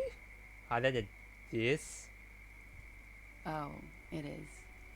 You're still alive. Oh, God. What did you do when you partied? We drank, sir. A lot. For weeks, basically. We had that effect on each other. We made each other drink harder. That's why I liked him. What else? Stimulants. Speed also has that effect, making you drink harder. And then drinking harder makes you do more speed. It's quite the combination. We also had sex. Were feelings involved? A little. The drugs were good enough, and we did enough of them. Okay. How did you two meet? Downstairs, at the bar. He was on some sort of assignment. A military man, as you probably know. Had a cool, scary scar. She appears aloof, but that scar part, the scary, is stressed and drawn out. What's that about? Apprehension? When was this? A month ago? Something like that. A month ago, okay.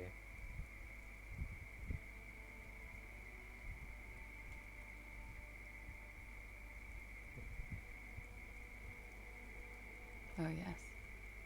I've had a great view. From the roof, out of the bathroom window, in my dreams. A bitter cringe. It hurts. You look to the lieutenant. He takes a small step closer. You called us, the RCM. Yes. Jackpot. Oh, you're the one who called, huh? I made it. And I would appreciate it if you didn't tell everyone. In Martinez, they call it snitching. Wow. Okay. Reporting crimes is confidential in Rabachol, miss.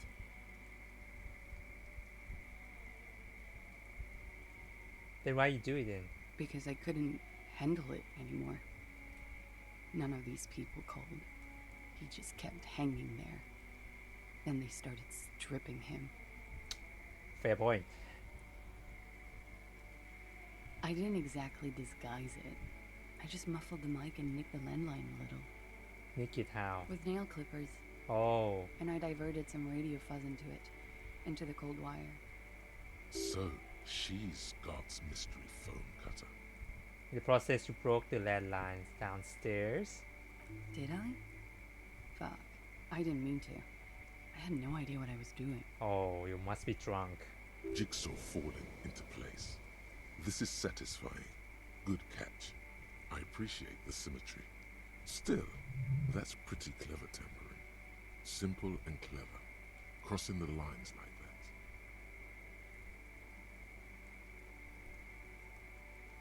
Thanks.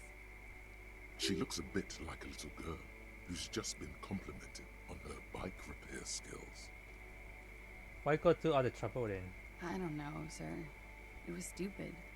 I was drunk too. Yeah, I was wonder. probably afraid the union was listening in. Locals say they have ears in the wires. Thank you for making the call, miss. Yeah, It was thank the right you. thing to do. It's the right thing, indeed. I didn't want to, sir. But if I hadn't, he'd still be hanging there. What can you tell me about him? Names, eyes, age? I'm sorry, I can't do it. What? Not right now. Not right now. Later, maybe. I keep seeing him. Like he is now. I can't talk about his... I don't know. Hair. I know it's difficult, miss. We can return to it. Okay, so give her time. What did they hang him for if it's not grave?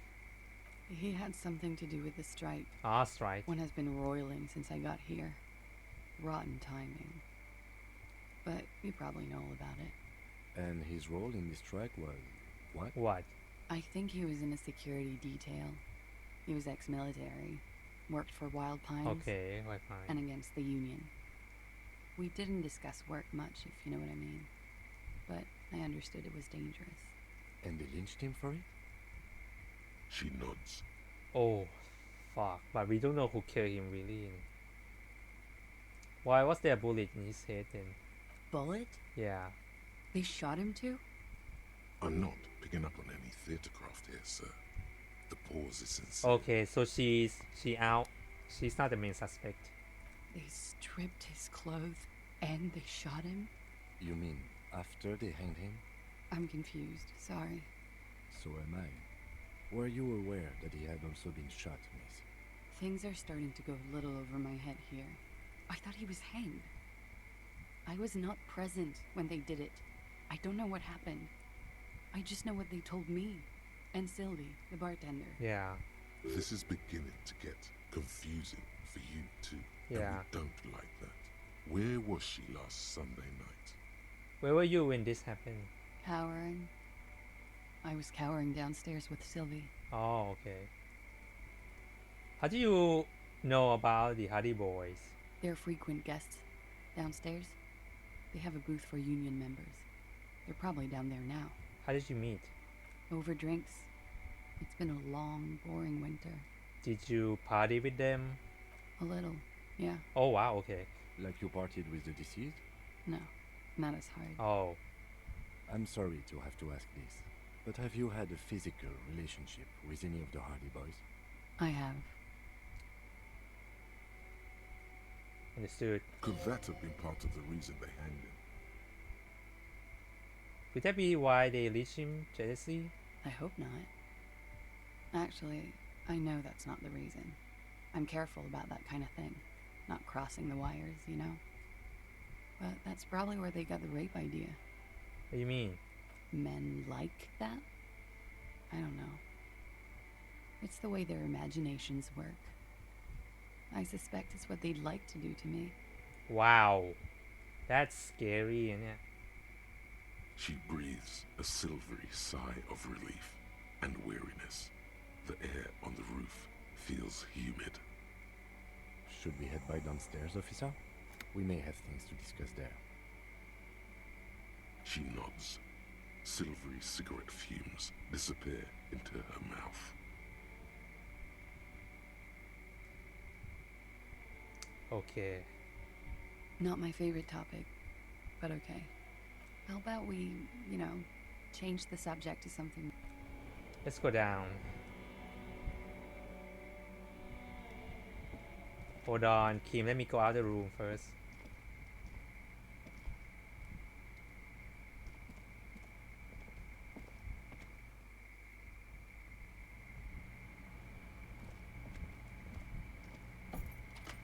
Come here. Looks like we have more to discuss with those so-called Hardy boys. Half their reasoning just went out the window. You think this will make them cooperate? Nothing will make them respect the RCM. Yeah. But it will disrupt the game they prepared for us. We just stripped off one layer of whatever it is. Her decision to not corroborate their story was definitely not part of the plan.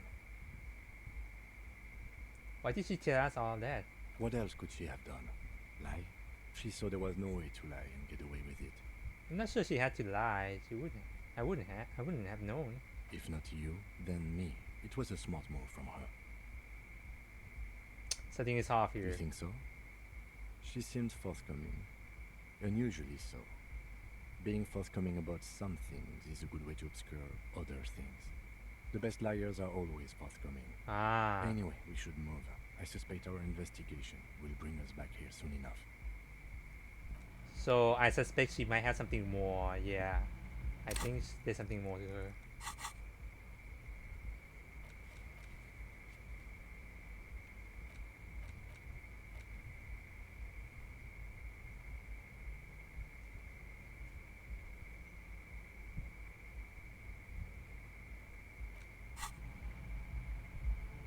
Yes?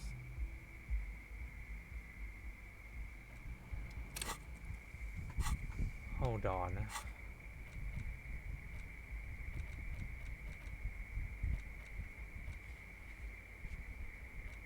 I still haven't found this door at all.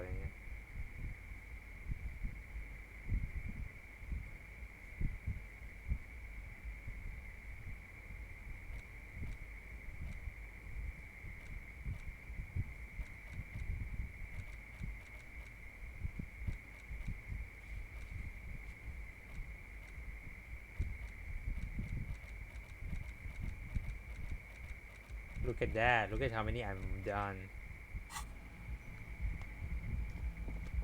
Let's talk to Hardy.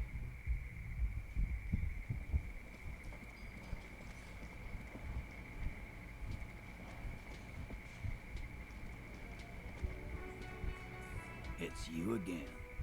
What is it?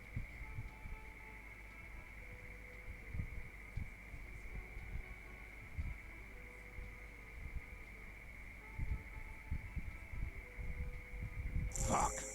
I knew that fucking whore couldn't be trusted. Great. You've hit a nerve. Titus is furious. No, more than that. The loyal Titus You feels betray. For the record, Titus Hardy did not explicitly specify the victim as a whore, nor did he say anything about trusting her. Oh, shut up and stay out of this, Liz. Yes. He raped her. He was out of his fucking mind. You have no idea. Okay. She's just in denial, asshole. You don't understand the traumatic experience. She's shutting down. And she doesn't fucking trust you. Yeah, she's crazy, you know. A crazy bitch. You know the type. She's fucked up. This is a diversion. Stay on track. Okay.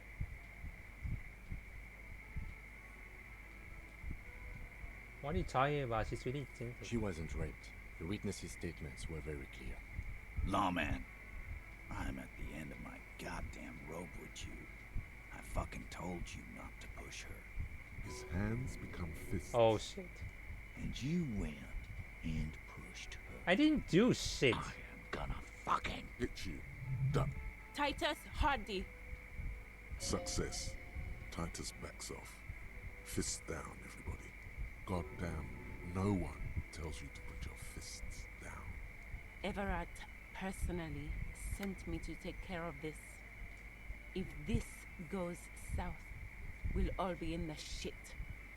But you, Titus Hardy, are going to be buried. Am I understood?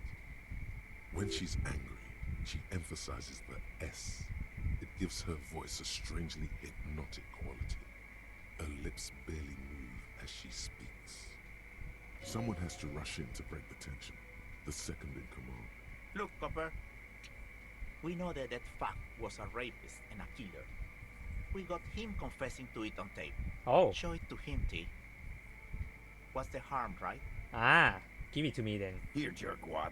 Listen to this shit, and then come back and tell me the soldier of the apocalypse was an innocent man. Why you just skip me in the first place, you idiot? This is their last play, this tape. Their story is in tatters, a mess. It might be nice to listen to, but at this point, you don't need to. Oh, really? I don't need to. Alright, let's listen. Why would I care about a tape? You lied to me. You don't care about evidence. The fuck are you a cop for, then? Pigs, T. They don't care about getting the truth. They care about getting convictions. They are fucking keeping a score on their bulletin boards. I won't be on your bulletin board. If you don't listen to the tape, we got nothing to talk about. There's a lot of questions. If you ask them now, they'll just keep bringing up the tape. Listen to it, and they'll have nothing to hide behind. So what's on the tape? What's on it? We call it the door gun a mega mix. You'll know why. Won't you listen to it? Now that is intriguing. You had me at door gunner. Where did you get this tape? You think we go into this shit deaf and dumb? You RCM aren't the only ones who know how to bug people. There's no university degree for that. Actually, there are a few. Yeah. Crypto analyst, radio officer.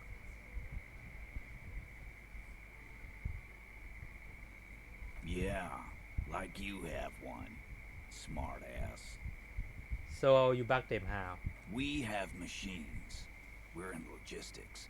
How do you think a harbor works? It's advanced stuff. Understood. You've listened in on their communications. How long? Since way before their chief started taking swing lessons. Things got nice and quiet after that. Which one of you is doing that advanced video work in? It's not advanced. You just hold up in a coop all day, writing down what they say. It gets hot as hell in there. Don't put yourself down, Angus. It's important work. Yeah, man. You're like a radio genius or something. We can listen to Those this. notes are some in-depth stuff. Indexes and shit. I'm sure we can find a tape player. Okay. Where can I listen to this? Why don't you try shoving it up your ass, genius? Yeah, play it with your ass, cocksucker. I'm sure we can find a tape player. It's not a problem. Your room had one. Or maybe it's too broken. And I have one actually. That's enough for now. Don't forget your tape, lawman. Compliments of Titus Hardy. Okay. You do that. Oh, and keep it. Maybe you'll need a reminder of human ugliness someday.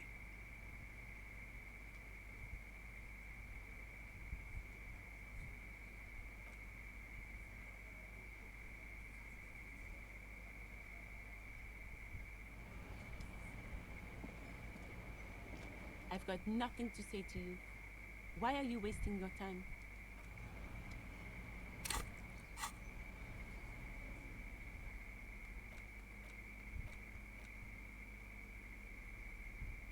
Alright, I think we can listen to it now actually. We still have time. Yeah, we still have time. Let's go outside first.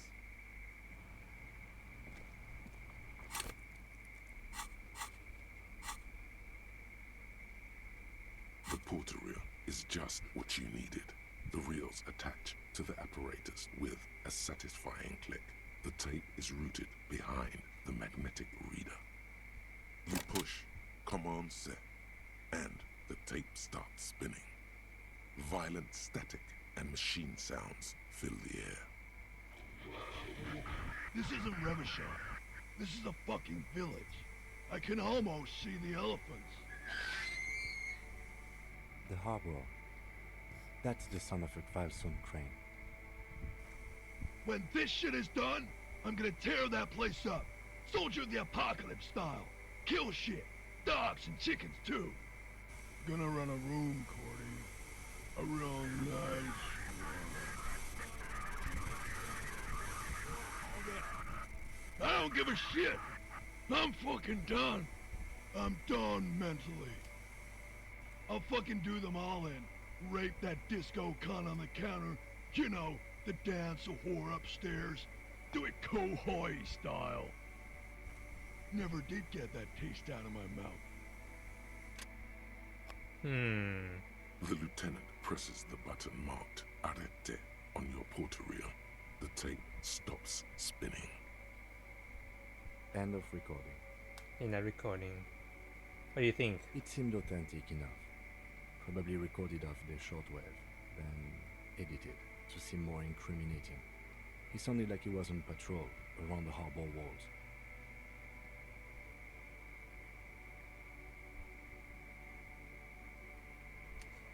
Big sound. Still. Who is this Corti? Corti could be short for Cortenar, one of the other mercenaries, the one he was talking to. Probably the mountain at the harbor gates. Mr. Right to Work. What's Coho? A village on the Samaran Isla, in South Safri. Grad committed war crimes there, the kind of thing he talks about. You think he was there? Who knows? Maybe the tattoos would have an answer. We would need to know the story of this man's service. A symbol of soldier of the apocalypse style conduct in a civil environment. I think we've got a few more questions for Classy, don't you? Yeah. This seems to contradict her testimony, at least to some degree. God fucking damn it.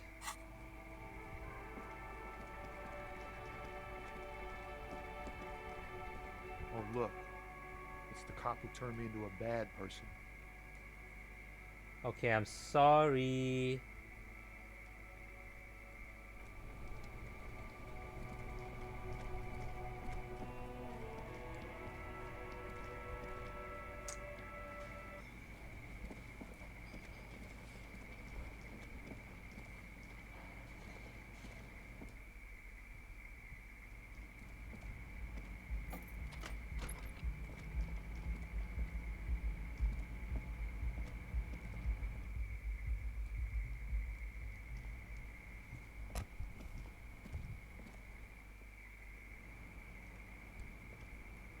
Officer, it's a fine day for questions. Titus, give us a record where it insisted to commit rape. She puts her coffee cup down with a soft ring as the porcelain meets the metal table. Did he? I never said he was a good man, or that he had good intentions. Only that he was never bad to me. She doesn't care. Yeah. If anything, she sounds amused. His tip, he specifically indicated you as a target. Where did they get this recording exactly? It's intercepted radio chatter of the deceased, recorded via the encryption station. It's authentic enough. Does he say he's gonna do it Soldier of the Apocalypse style?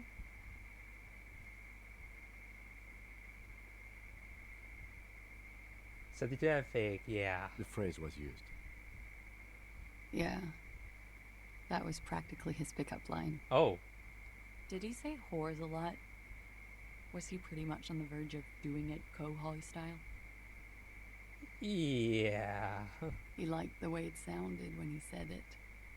As to Kohoi, he wasn't actually there. He didn't do a tour, or at least didn't tell me he did. Would have been overkill anyway. He lived his own little Kohoi. It wasn't his everything.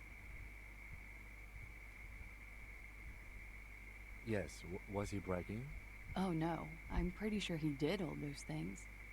Then integrated them into his idea of normalcy. Oh. To keep on living. Until they just sort of turn into his, what's the word I'm looking for? Persona? Running joke. I was gonna say running joke. And it sounds like you didn't even get the good bits. Lely's punchlines got way, way funkier than that. He was like the Seminese conflict, the Kohoi massacre, and the 36 famine in Yezu all rolled into one person, then cast in Norani ceramic armor, which he wore in bed and in the shower. What? You read this kind of stuff? We're all scraping up any happiness we can find, officer. Going around with our little scouring sticks. You, your first love, Mr. Kohoi here. Did he tell you he had actually done any of those things? In Martinez, I mean? No. We were too busy laying waste to our own nervous systems to direct any of the fury outward. He seemed happy, I guess. At ease. As much as a man like him could be. There is a small measure of pride in her that she could quell the rage in such a being. What kind of man was he? Yeah. Before you go, ask for details. She seems okay to talk about it. Thank you for clearing that up, miss. Whenever you're ready. I'm interested to hear what Titus Hardy has to say now. She takes a very small sip of her coffee and smiles. Like, for example, his name? Actually, officer, I didn't know his name. I just called him Lely. You call him Lely. A nickname? I guess. He came from Lelystad. Lelystad. It's short for that. Okay. And it was his army name, apparently. Oh, army name. He said his real name wasn't his. I tried to pry it out of him, but it was no use. Okay. Lelystad. That's a good start. Lelystad. We have a few questions you can help us with. A few things a field autopsy alone can't answer. The young woman cranes her neck, trying to catch a glimpse of the page the lieutenant passed to you. On it is a list of autopsy observations, recorded neatly in blue ink. Everything left to be clarified is in the column on the left. Everything's to be column on the left. Hello. So, can you tell where it is? In Oranje, officer. It's, I think municipality is the term. A nowhere town there. You were almost right, officer. That means his race was occidental, not mondial.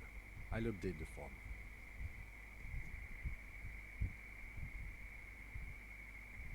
You were both from origin. Yes. We were compatriots. Ah. Did that bring you together? No. He was too old for that. And from another part of Oranjenrijk. I didn't even understand his accent. What brought us together wasn't Oranje. It was bad habits. No love for Mother Oranje. But wasn't he a soldier? This could be worth pursuing.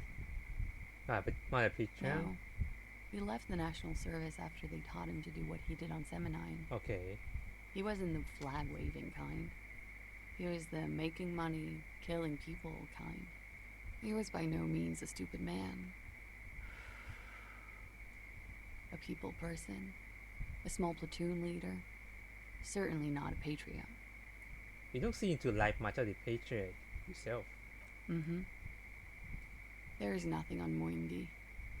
The old world is dead, and we both knew it. Maybe Oranje did bring us together. In loathing. I love Revachol, though. I hope she loves me, too. Huh. How old was he, miss? He was 42. Okay. 42? Are you sure? I would have had him above 50. He had many scars that made him appear older. But no. We even celebrated his birthday, like, some weeks ago. It was a funny 2 days. He had little reason to lie to me. Looks like you were right, officer. Yeah! Bullseye! Woo! Points are good. Have one, you old dog, before we all die. I know this was a competition, Kim. It isn't. Police work is a cooperative sport. Yeah. There is no challenge without competition. There must be an opponent. This is clearly sports for him. Something like archery or darts. It's still about killing. It'd be. The young woman looks at you, then the lieutenant, then you. She's enjoying this. His eye color? Blue. Light blue. Light blue. They were like little blue galaxies, you know? It was strange, seeing those eyes in his fucked up face. Pardon the swearing. I do him an injustice. He wasn't ugly. Oh. And he had a beautiful, soft voice. Very surprising, what with all the scarring. It was quite something, watching him speak. He had a combat wound on his chin and mouth? Yes. Severe. It made him look like half his face was cracking away in some strange smile. Ah, yes. His hair, if you can remember? It was light brown, almost blonde. He darkened it with brilliantine, made oily, not nice to stroke. I couldn't convince him to leave it alone. Kim, I say to put a minute on the phone. Did I get a point? No. Oh. Okay. She tries to light another cigarette. It's windy, but she gets it done. Can you tell me what it means, the tattoo? Oh, that. It's clear she liked it. You like it? Quite a lot, yes.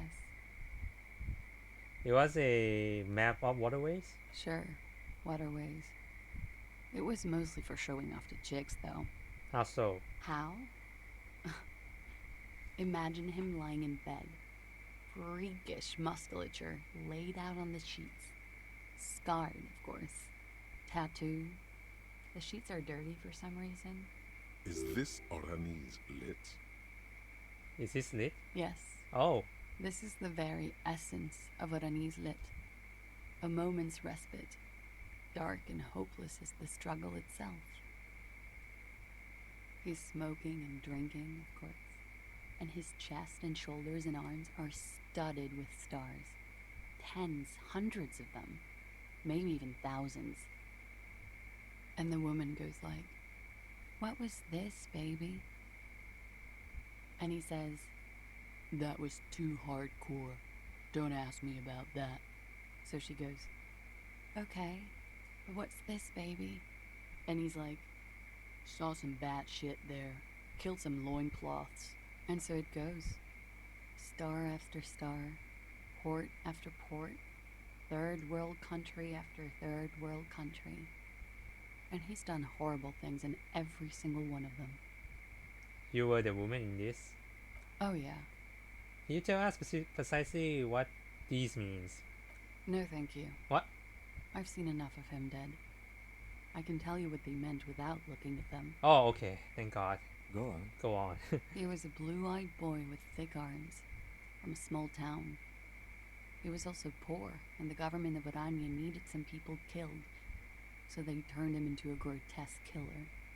For money. He went to Killer Academy in Vredefort. Then he killed some people in the Seminine Islands, and on other islands too. All of the islands. After this, he came to Revachol and got killed himself. Wow.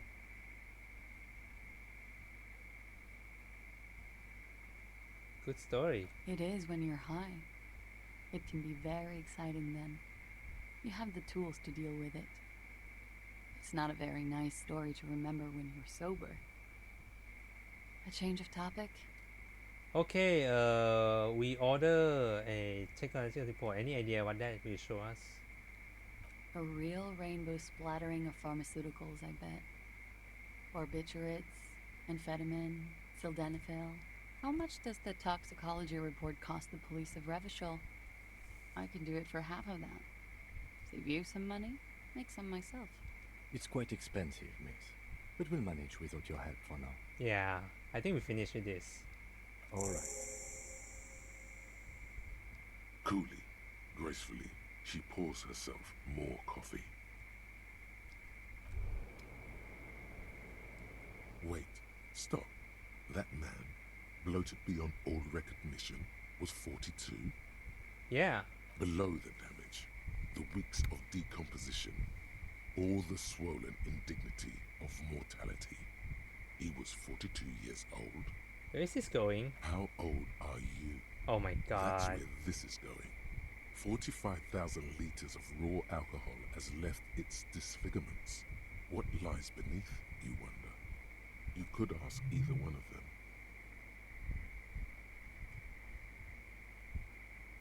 Kim, how old do you think I am? Huh? I mean, how old do I look? How old?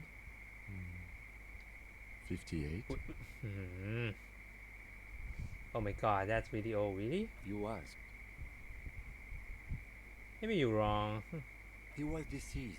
He had been decomposing for a week. On the bright side, you've been getting a lot of exercise lately. Oh, yeah, I know. There's silence. then a little more. Sure, you're 42. Let's go? Wait. This requires scientific measurements. Go on. To the laboratorium.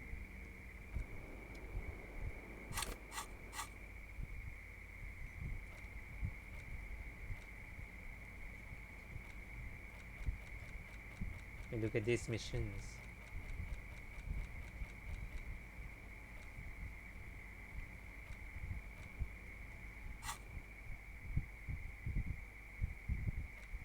Birth thought generator. Huh?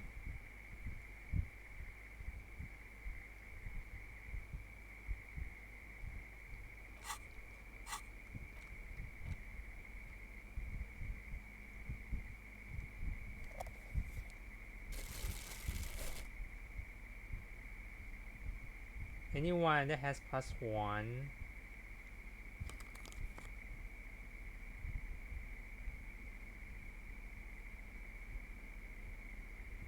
No, nope, nope, nope.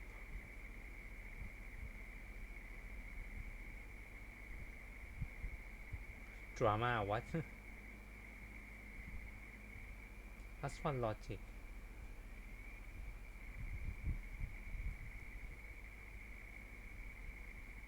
Pain, what? -1. Oh yeah, let's do this. Yeah, there we go.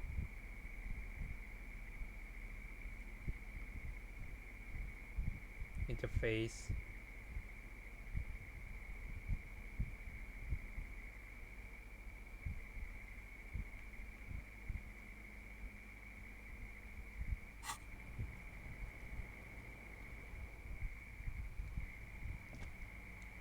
Let's go down.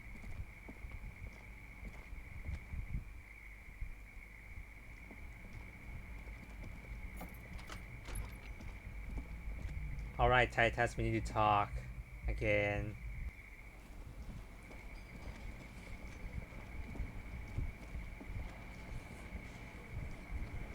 It's you again. What is it?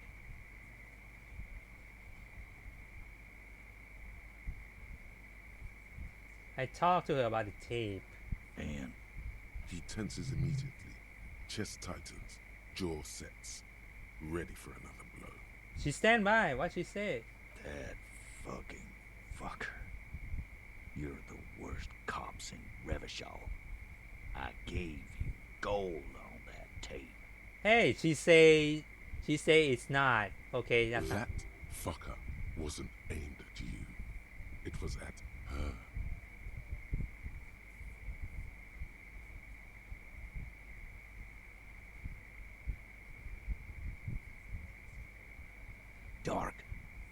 Dark is when you start a goddamn death rock band.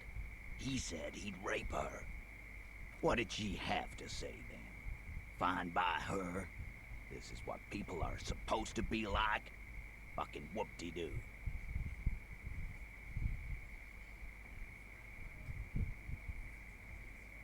It didn't come as a surprise to her, and she definitely wasn't scared. Yes. In fact, I think she thought it was a little funny. Funny? No good goddamn psycho whore. Okay, now you say it. All fucking right then. I guess it's good then. That fucking... Please try to control yourself in the presence of visitors, Titus. This is just perfect. Just fucking perfect. Any thoughts on this, lawman? Women are crazy. Irrational. That's what you're thinking, right? Also, your fists are itching for a bump. Hey, maybe she isn't who you thought she was. Nah, I know her. She's just a girl. In over her head.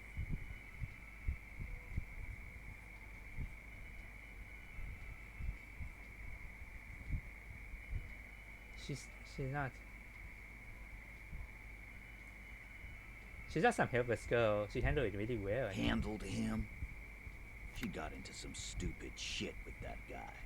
Shit we had to take care of. Yes, we heard all about it, and the fact still stands. You were more disturbed by the tape than her. Yeah.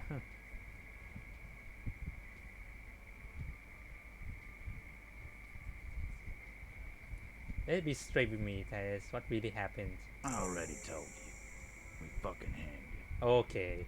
There's less gusto in his voice now.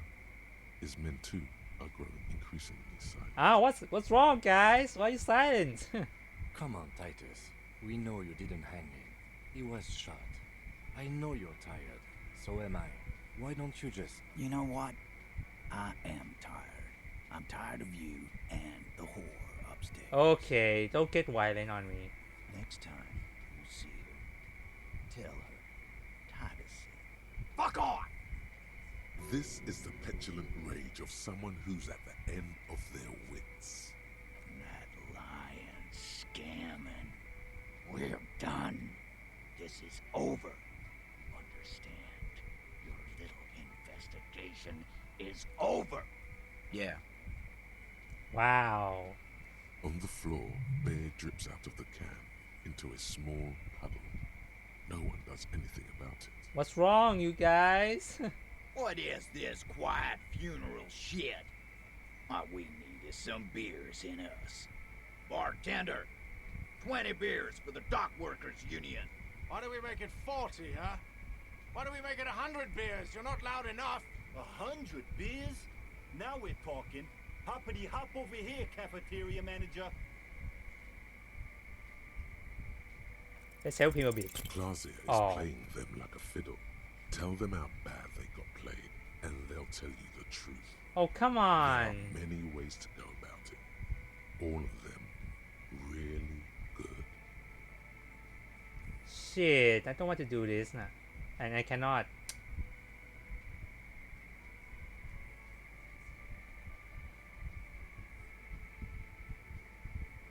You guys are telling me that's a good thing.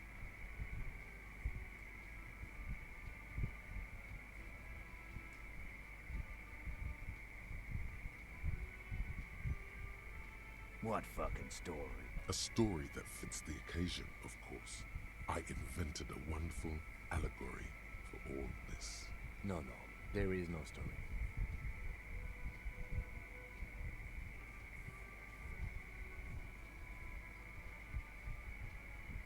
Fair enough. I was just gonna make it up on the way. Oh. Here comes the other good ideas. Come on, what to say this? You guys are always telling me this. Those are the other guys. My shit is solid gold. You can trust me. All these are bad. Oh, you don't like these arguments? No. Let's see you come up with your own then. Come on. Everyone's waiting. Where are they? Whatever. Just do the fiddle thing, sire. It'll be artistic. And if you've already done it, do it again. Oh, fuck. No, we fucking ain't, asshole. No one's fiddling anyone in here. No, Glenn. I want to hear this. Oh, shit. Who do you think is fucking fiddling me? Oh, you want more good options? Here we go. So good. Oh my god, my head.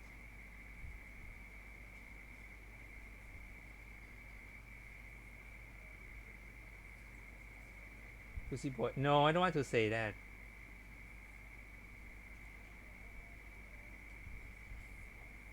This is... Good lord, what's going... Yeah. What is happening to you? Were you on narcotics? Maybe. No. My partner is a spiritual man. He was a minister before joining the RCM. Many of us were. He's working really, really hard to spin this. Thanks, Kim. Time to move to more earthly matters. Like what really happened here. I do not understand. This fiddle play totally fell apart.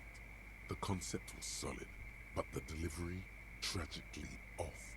You sounded like a madman, not a cop. Thanks, game. You messed me up. Ugh.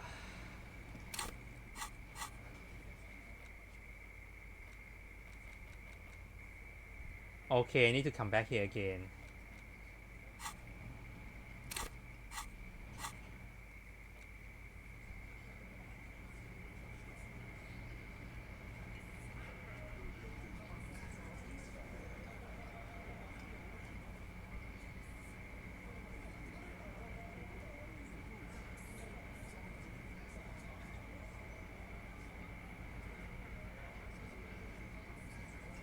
Okay.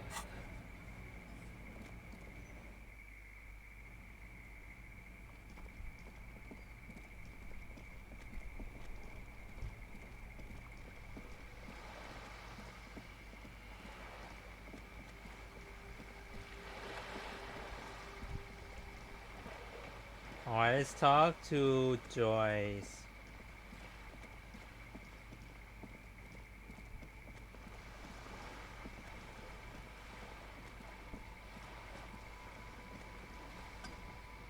You're back. Good. What can I help you with? Oh, nothing at all. Okay. Looks like I got a lot of everything done now.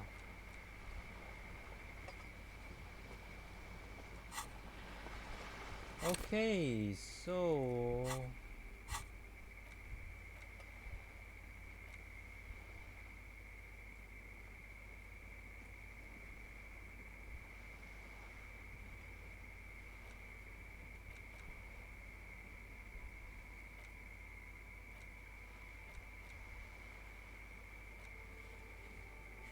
okay, let's ask about the insect. Okay.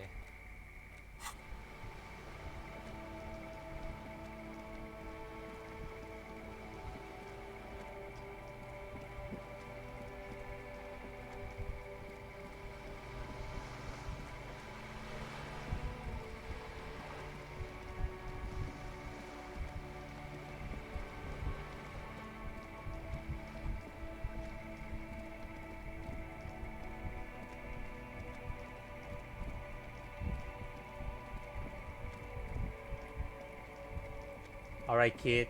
Let's talk. Necromancer pig? That shit was dark. Going in there like that. Oh, brutal shit. Tell me. Kuno dies. You're gonna pick one out of his brain like that too? Kuno's gonna go out in a hail of bullets. Gonna look like a fucking porcupine.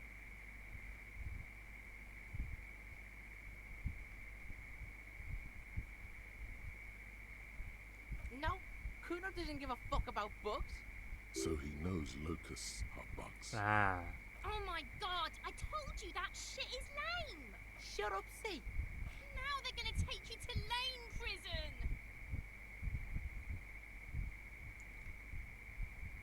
Deny everything, Kuno. You need to lawyer up. Kuno's not gonna say anything without his lawyer present. Okay. There's definitely something going on here. Remember his pig's head shack? You should check it out.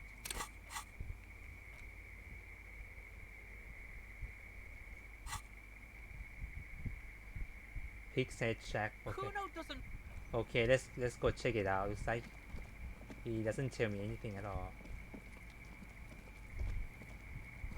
Sound like melting snow dripping on the roof. Okay.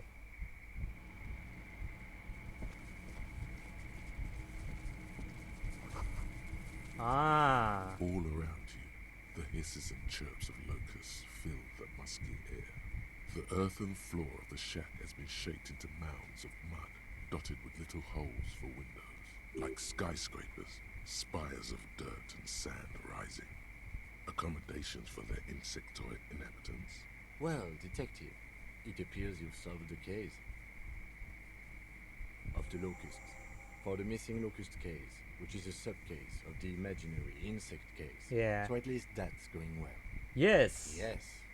I feel we are nearing a real breakthrough. Do you think it's phasmid nearby? If anything, the presence of the locust points to the opposite. The phasmid did not take the bait from the traps. It was Kuno. The phasmid doesn't exist. But what do I know? Use your powers of deduction. You knew the magic bug was nowhere near here. The phasmid is impairing your judgment. I'll let you handle the Kuno side of things. You are doing just fine. Thanks, Kim.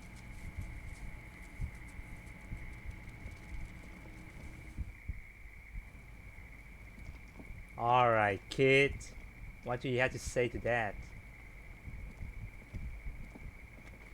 Fuck does Kuno care? I know you took it. Yeah. Kuno took the books. So what?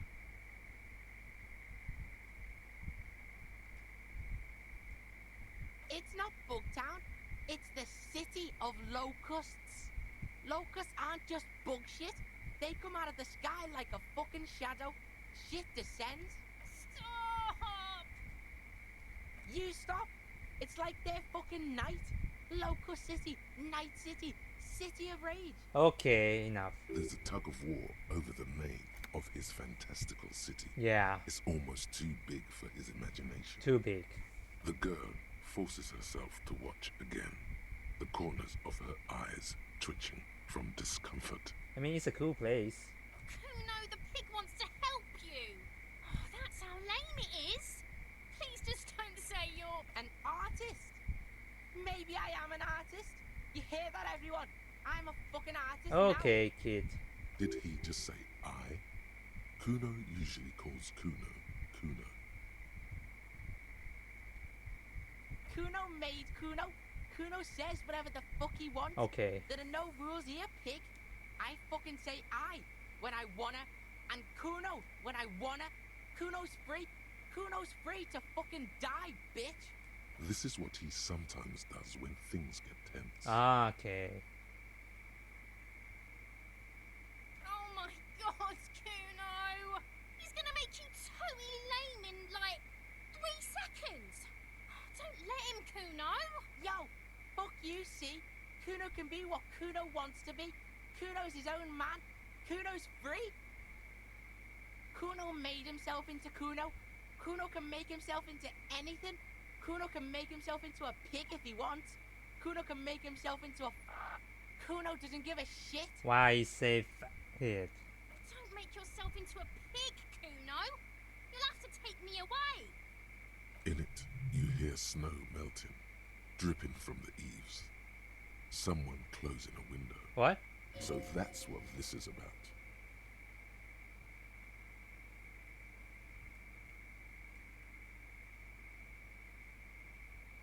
Without a word, she disappears entirely behind the fence. Wow. For once, the boy is lost for words. He turns completely red now, with splotches of white beginning to appear across his face. Use this momentary confusion to take control of the situation.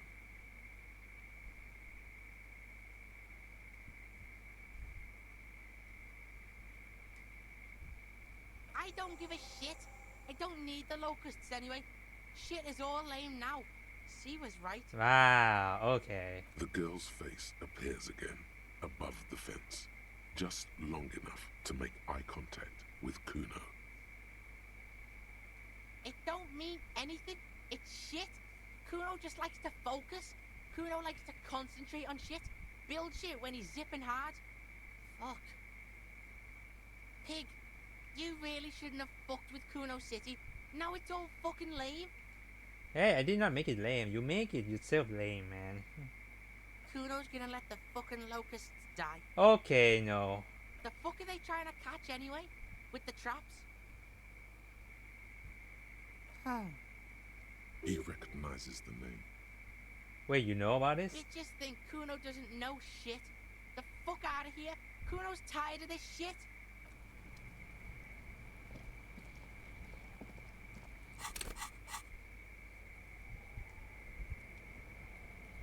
Alright, let's talk to cryptozoologist. Wow.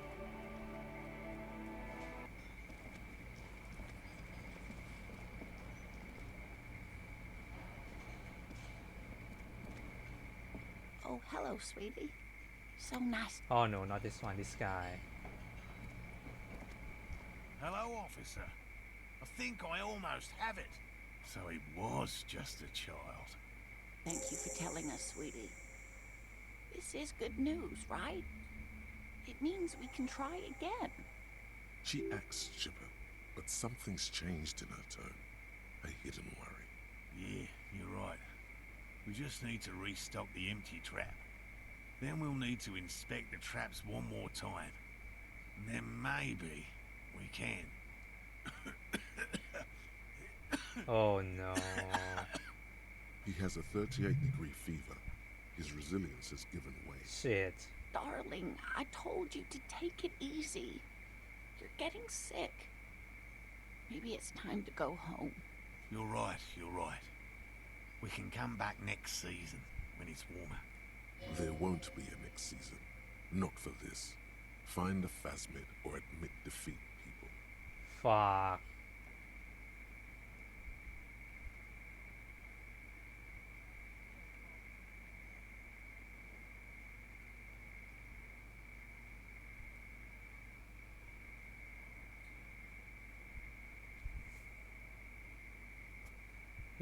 We come too far to quit. I'm gonna restart the trap. Let's do this. We are getting really carried away with this, aren't we?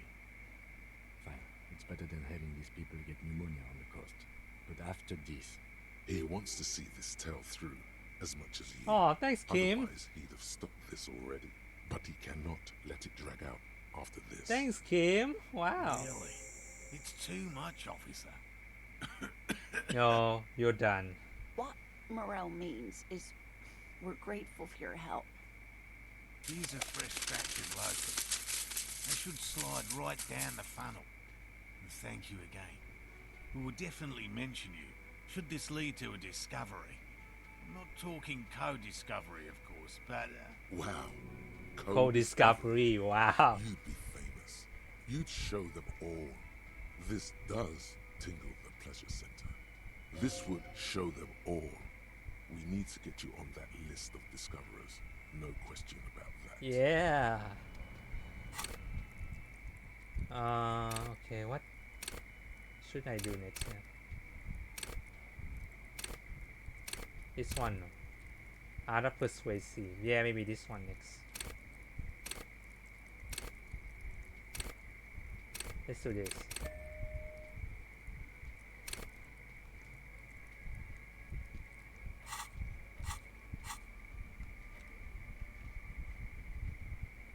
Ah, nice.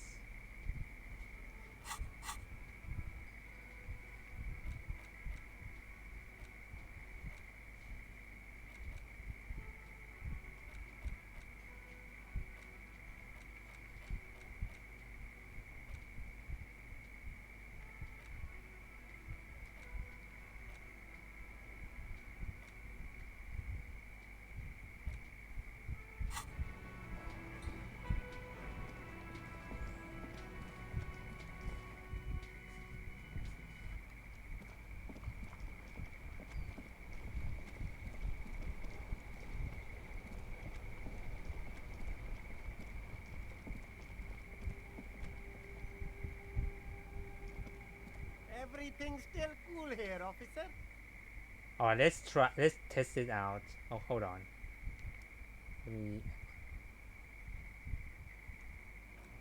Let me do a quick save first.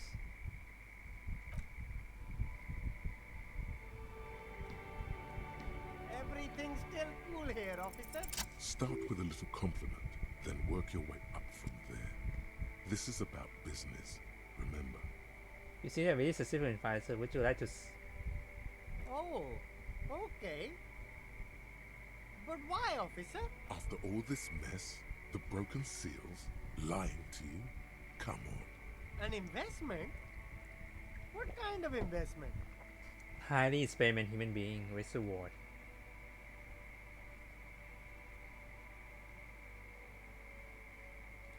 Ha!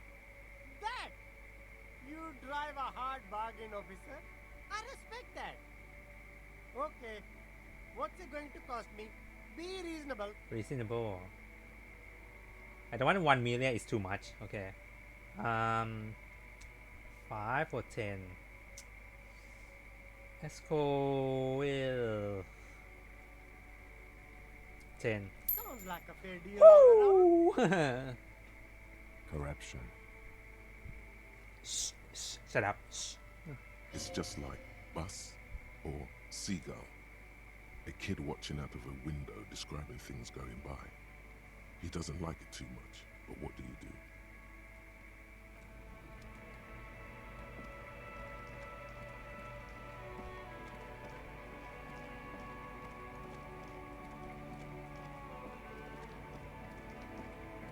Alright, time to put on some of these bitches.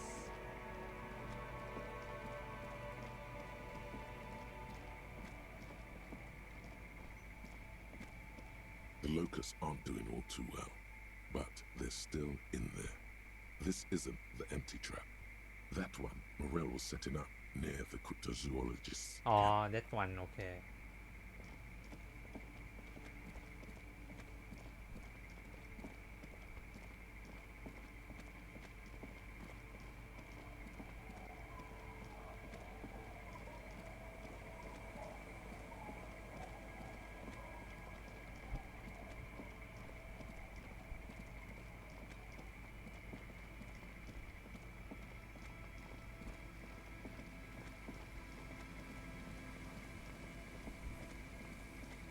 Okay.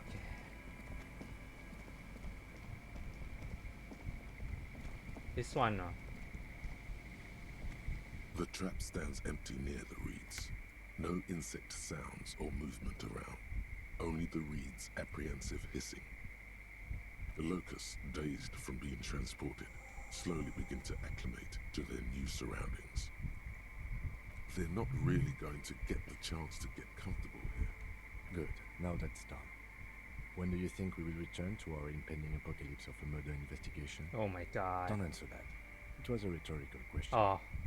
He doesn't want to. But if there is one more cryptozoological runaround, he must force the investigation back on track. This better be it.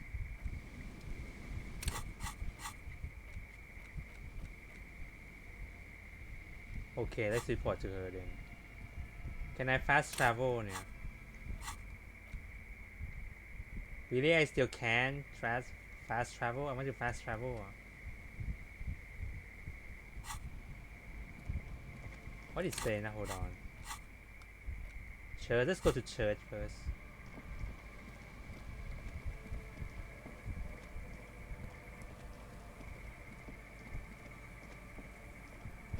Oh, what's this?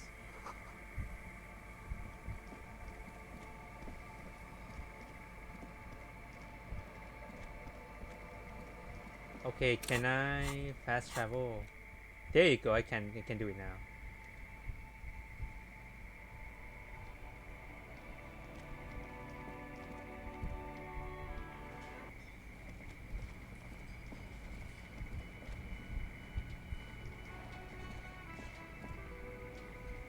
Hello, dear. It's good to see a familiar face. Thank you for doing that, dear. Morel still isn't feeling well.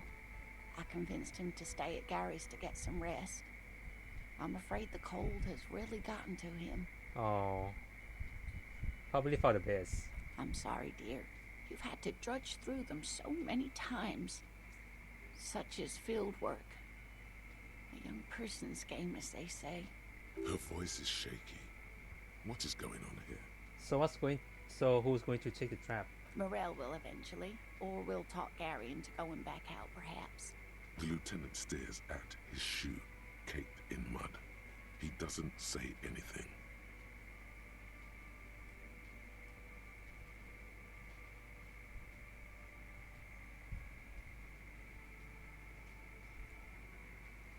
Kim, you had to be man about it. You take care of it. That really is too much, sweetie. Thank you for your dedication, but I can see you're coming down with a cough yourself. Very strange. Why is she not letting me do this? It's like she's given up. What's wrong? You seem different. Different? How? You're telling me the whole story. I'm not. It's not that. Why is it? It's a strange feeling. I haven't really told this to anyone, but you are a police officer. Okay, and? And when a police officer asks, you must answer. Do you ever wonder if some lovely story from your childhood is just that? A story? Or a dream? Hunching her shoulders now. She seems even smaller than she is. Like a sad young girl. Seeing the Insulindian phasmid was just a story I used to tell people. I didn't really think about whether it was real or not. Morel's so proud of it. He always tells everyone.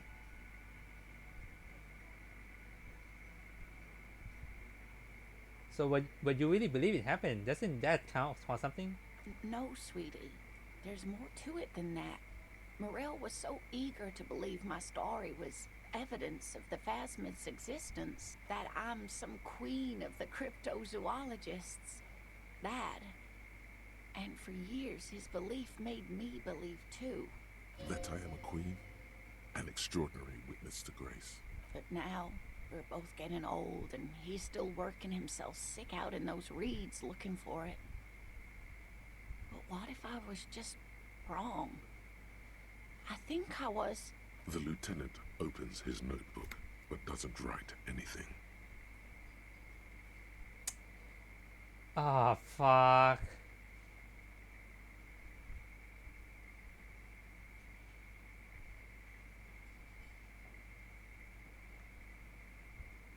First, tell her that her marriage hasn't been a lie. Let's do that. An acorn is not the same as the tree. That requires time, diligence, and care. Wrong or not, relationship isn't just about. But it is. We've spent years searching for the Phasmid, hunting it together. Without it, what are we?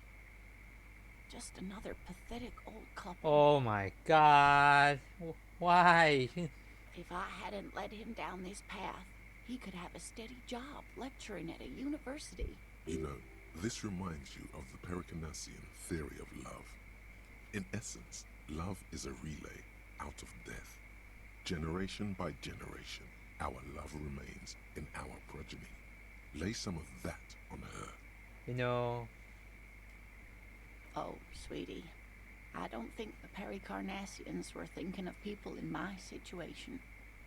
I was a paraplegic before we met. He didn't know before I arrived, on our first date. If I weren't the queen of the cryptozoologists, if I didn't tell him that story... She has to swallow to relax her throat. It's keeping her from talking.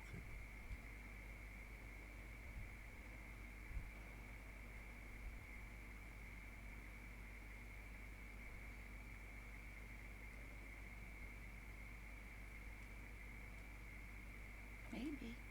But then why do I not dare tell him? I've wasted enough of your time with this drama. I really must stop talking about it lest I start crying and waste more of your time. Okay, Lina. What you have to know is the Insulindian Phasmid probably does not exist. Let us fools chase our ghosts. There are a million better things to do with your life. Are there? Some of the other things are pretty bad.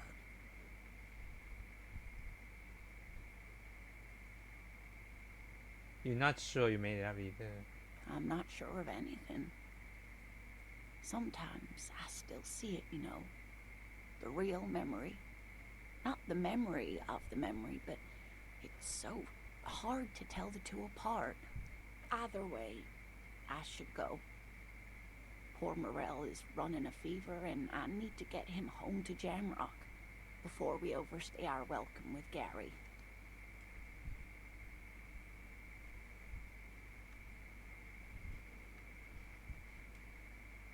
Are you sure you don't need help getting to Gary? Oh no, thank you, but I can get there on my own. This old thing is gas-powered. Wow. And then a taxi home. It's not so bad.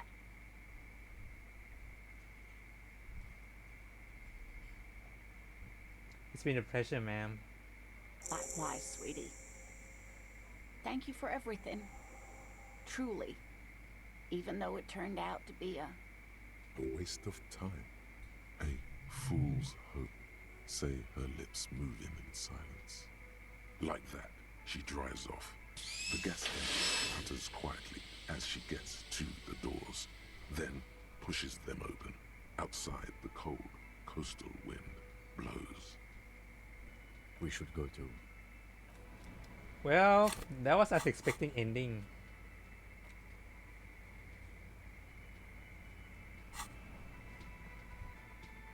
Well, I didn't expect that.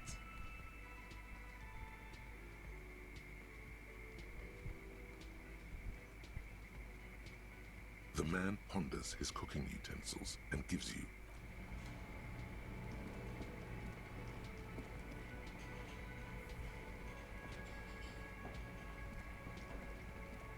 Again?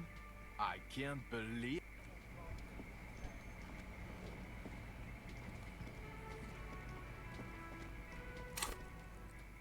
Oh, that was sad. Oh, I haven't returned her pen yet. God damn it. Oh man.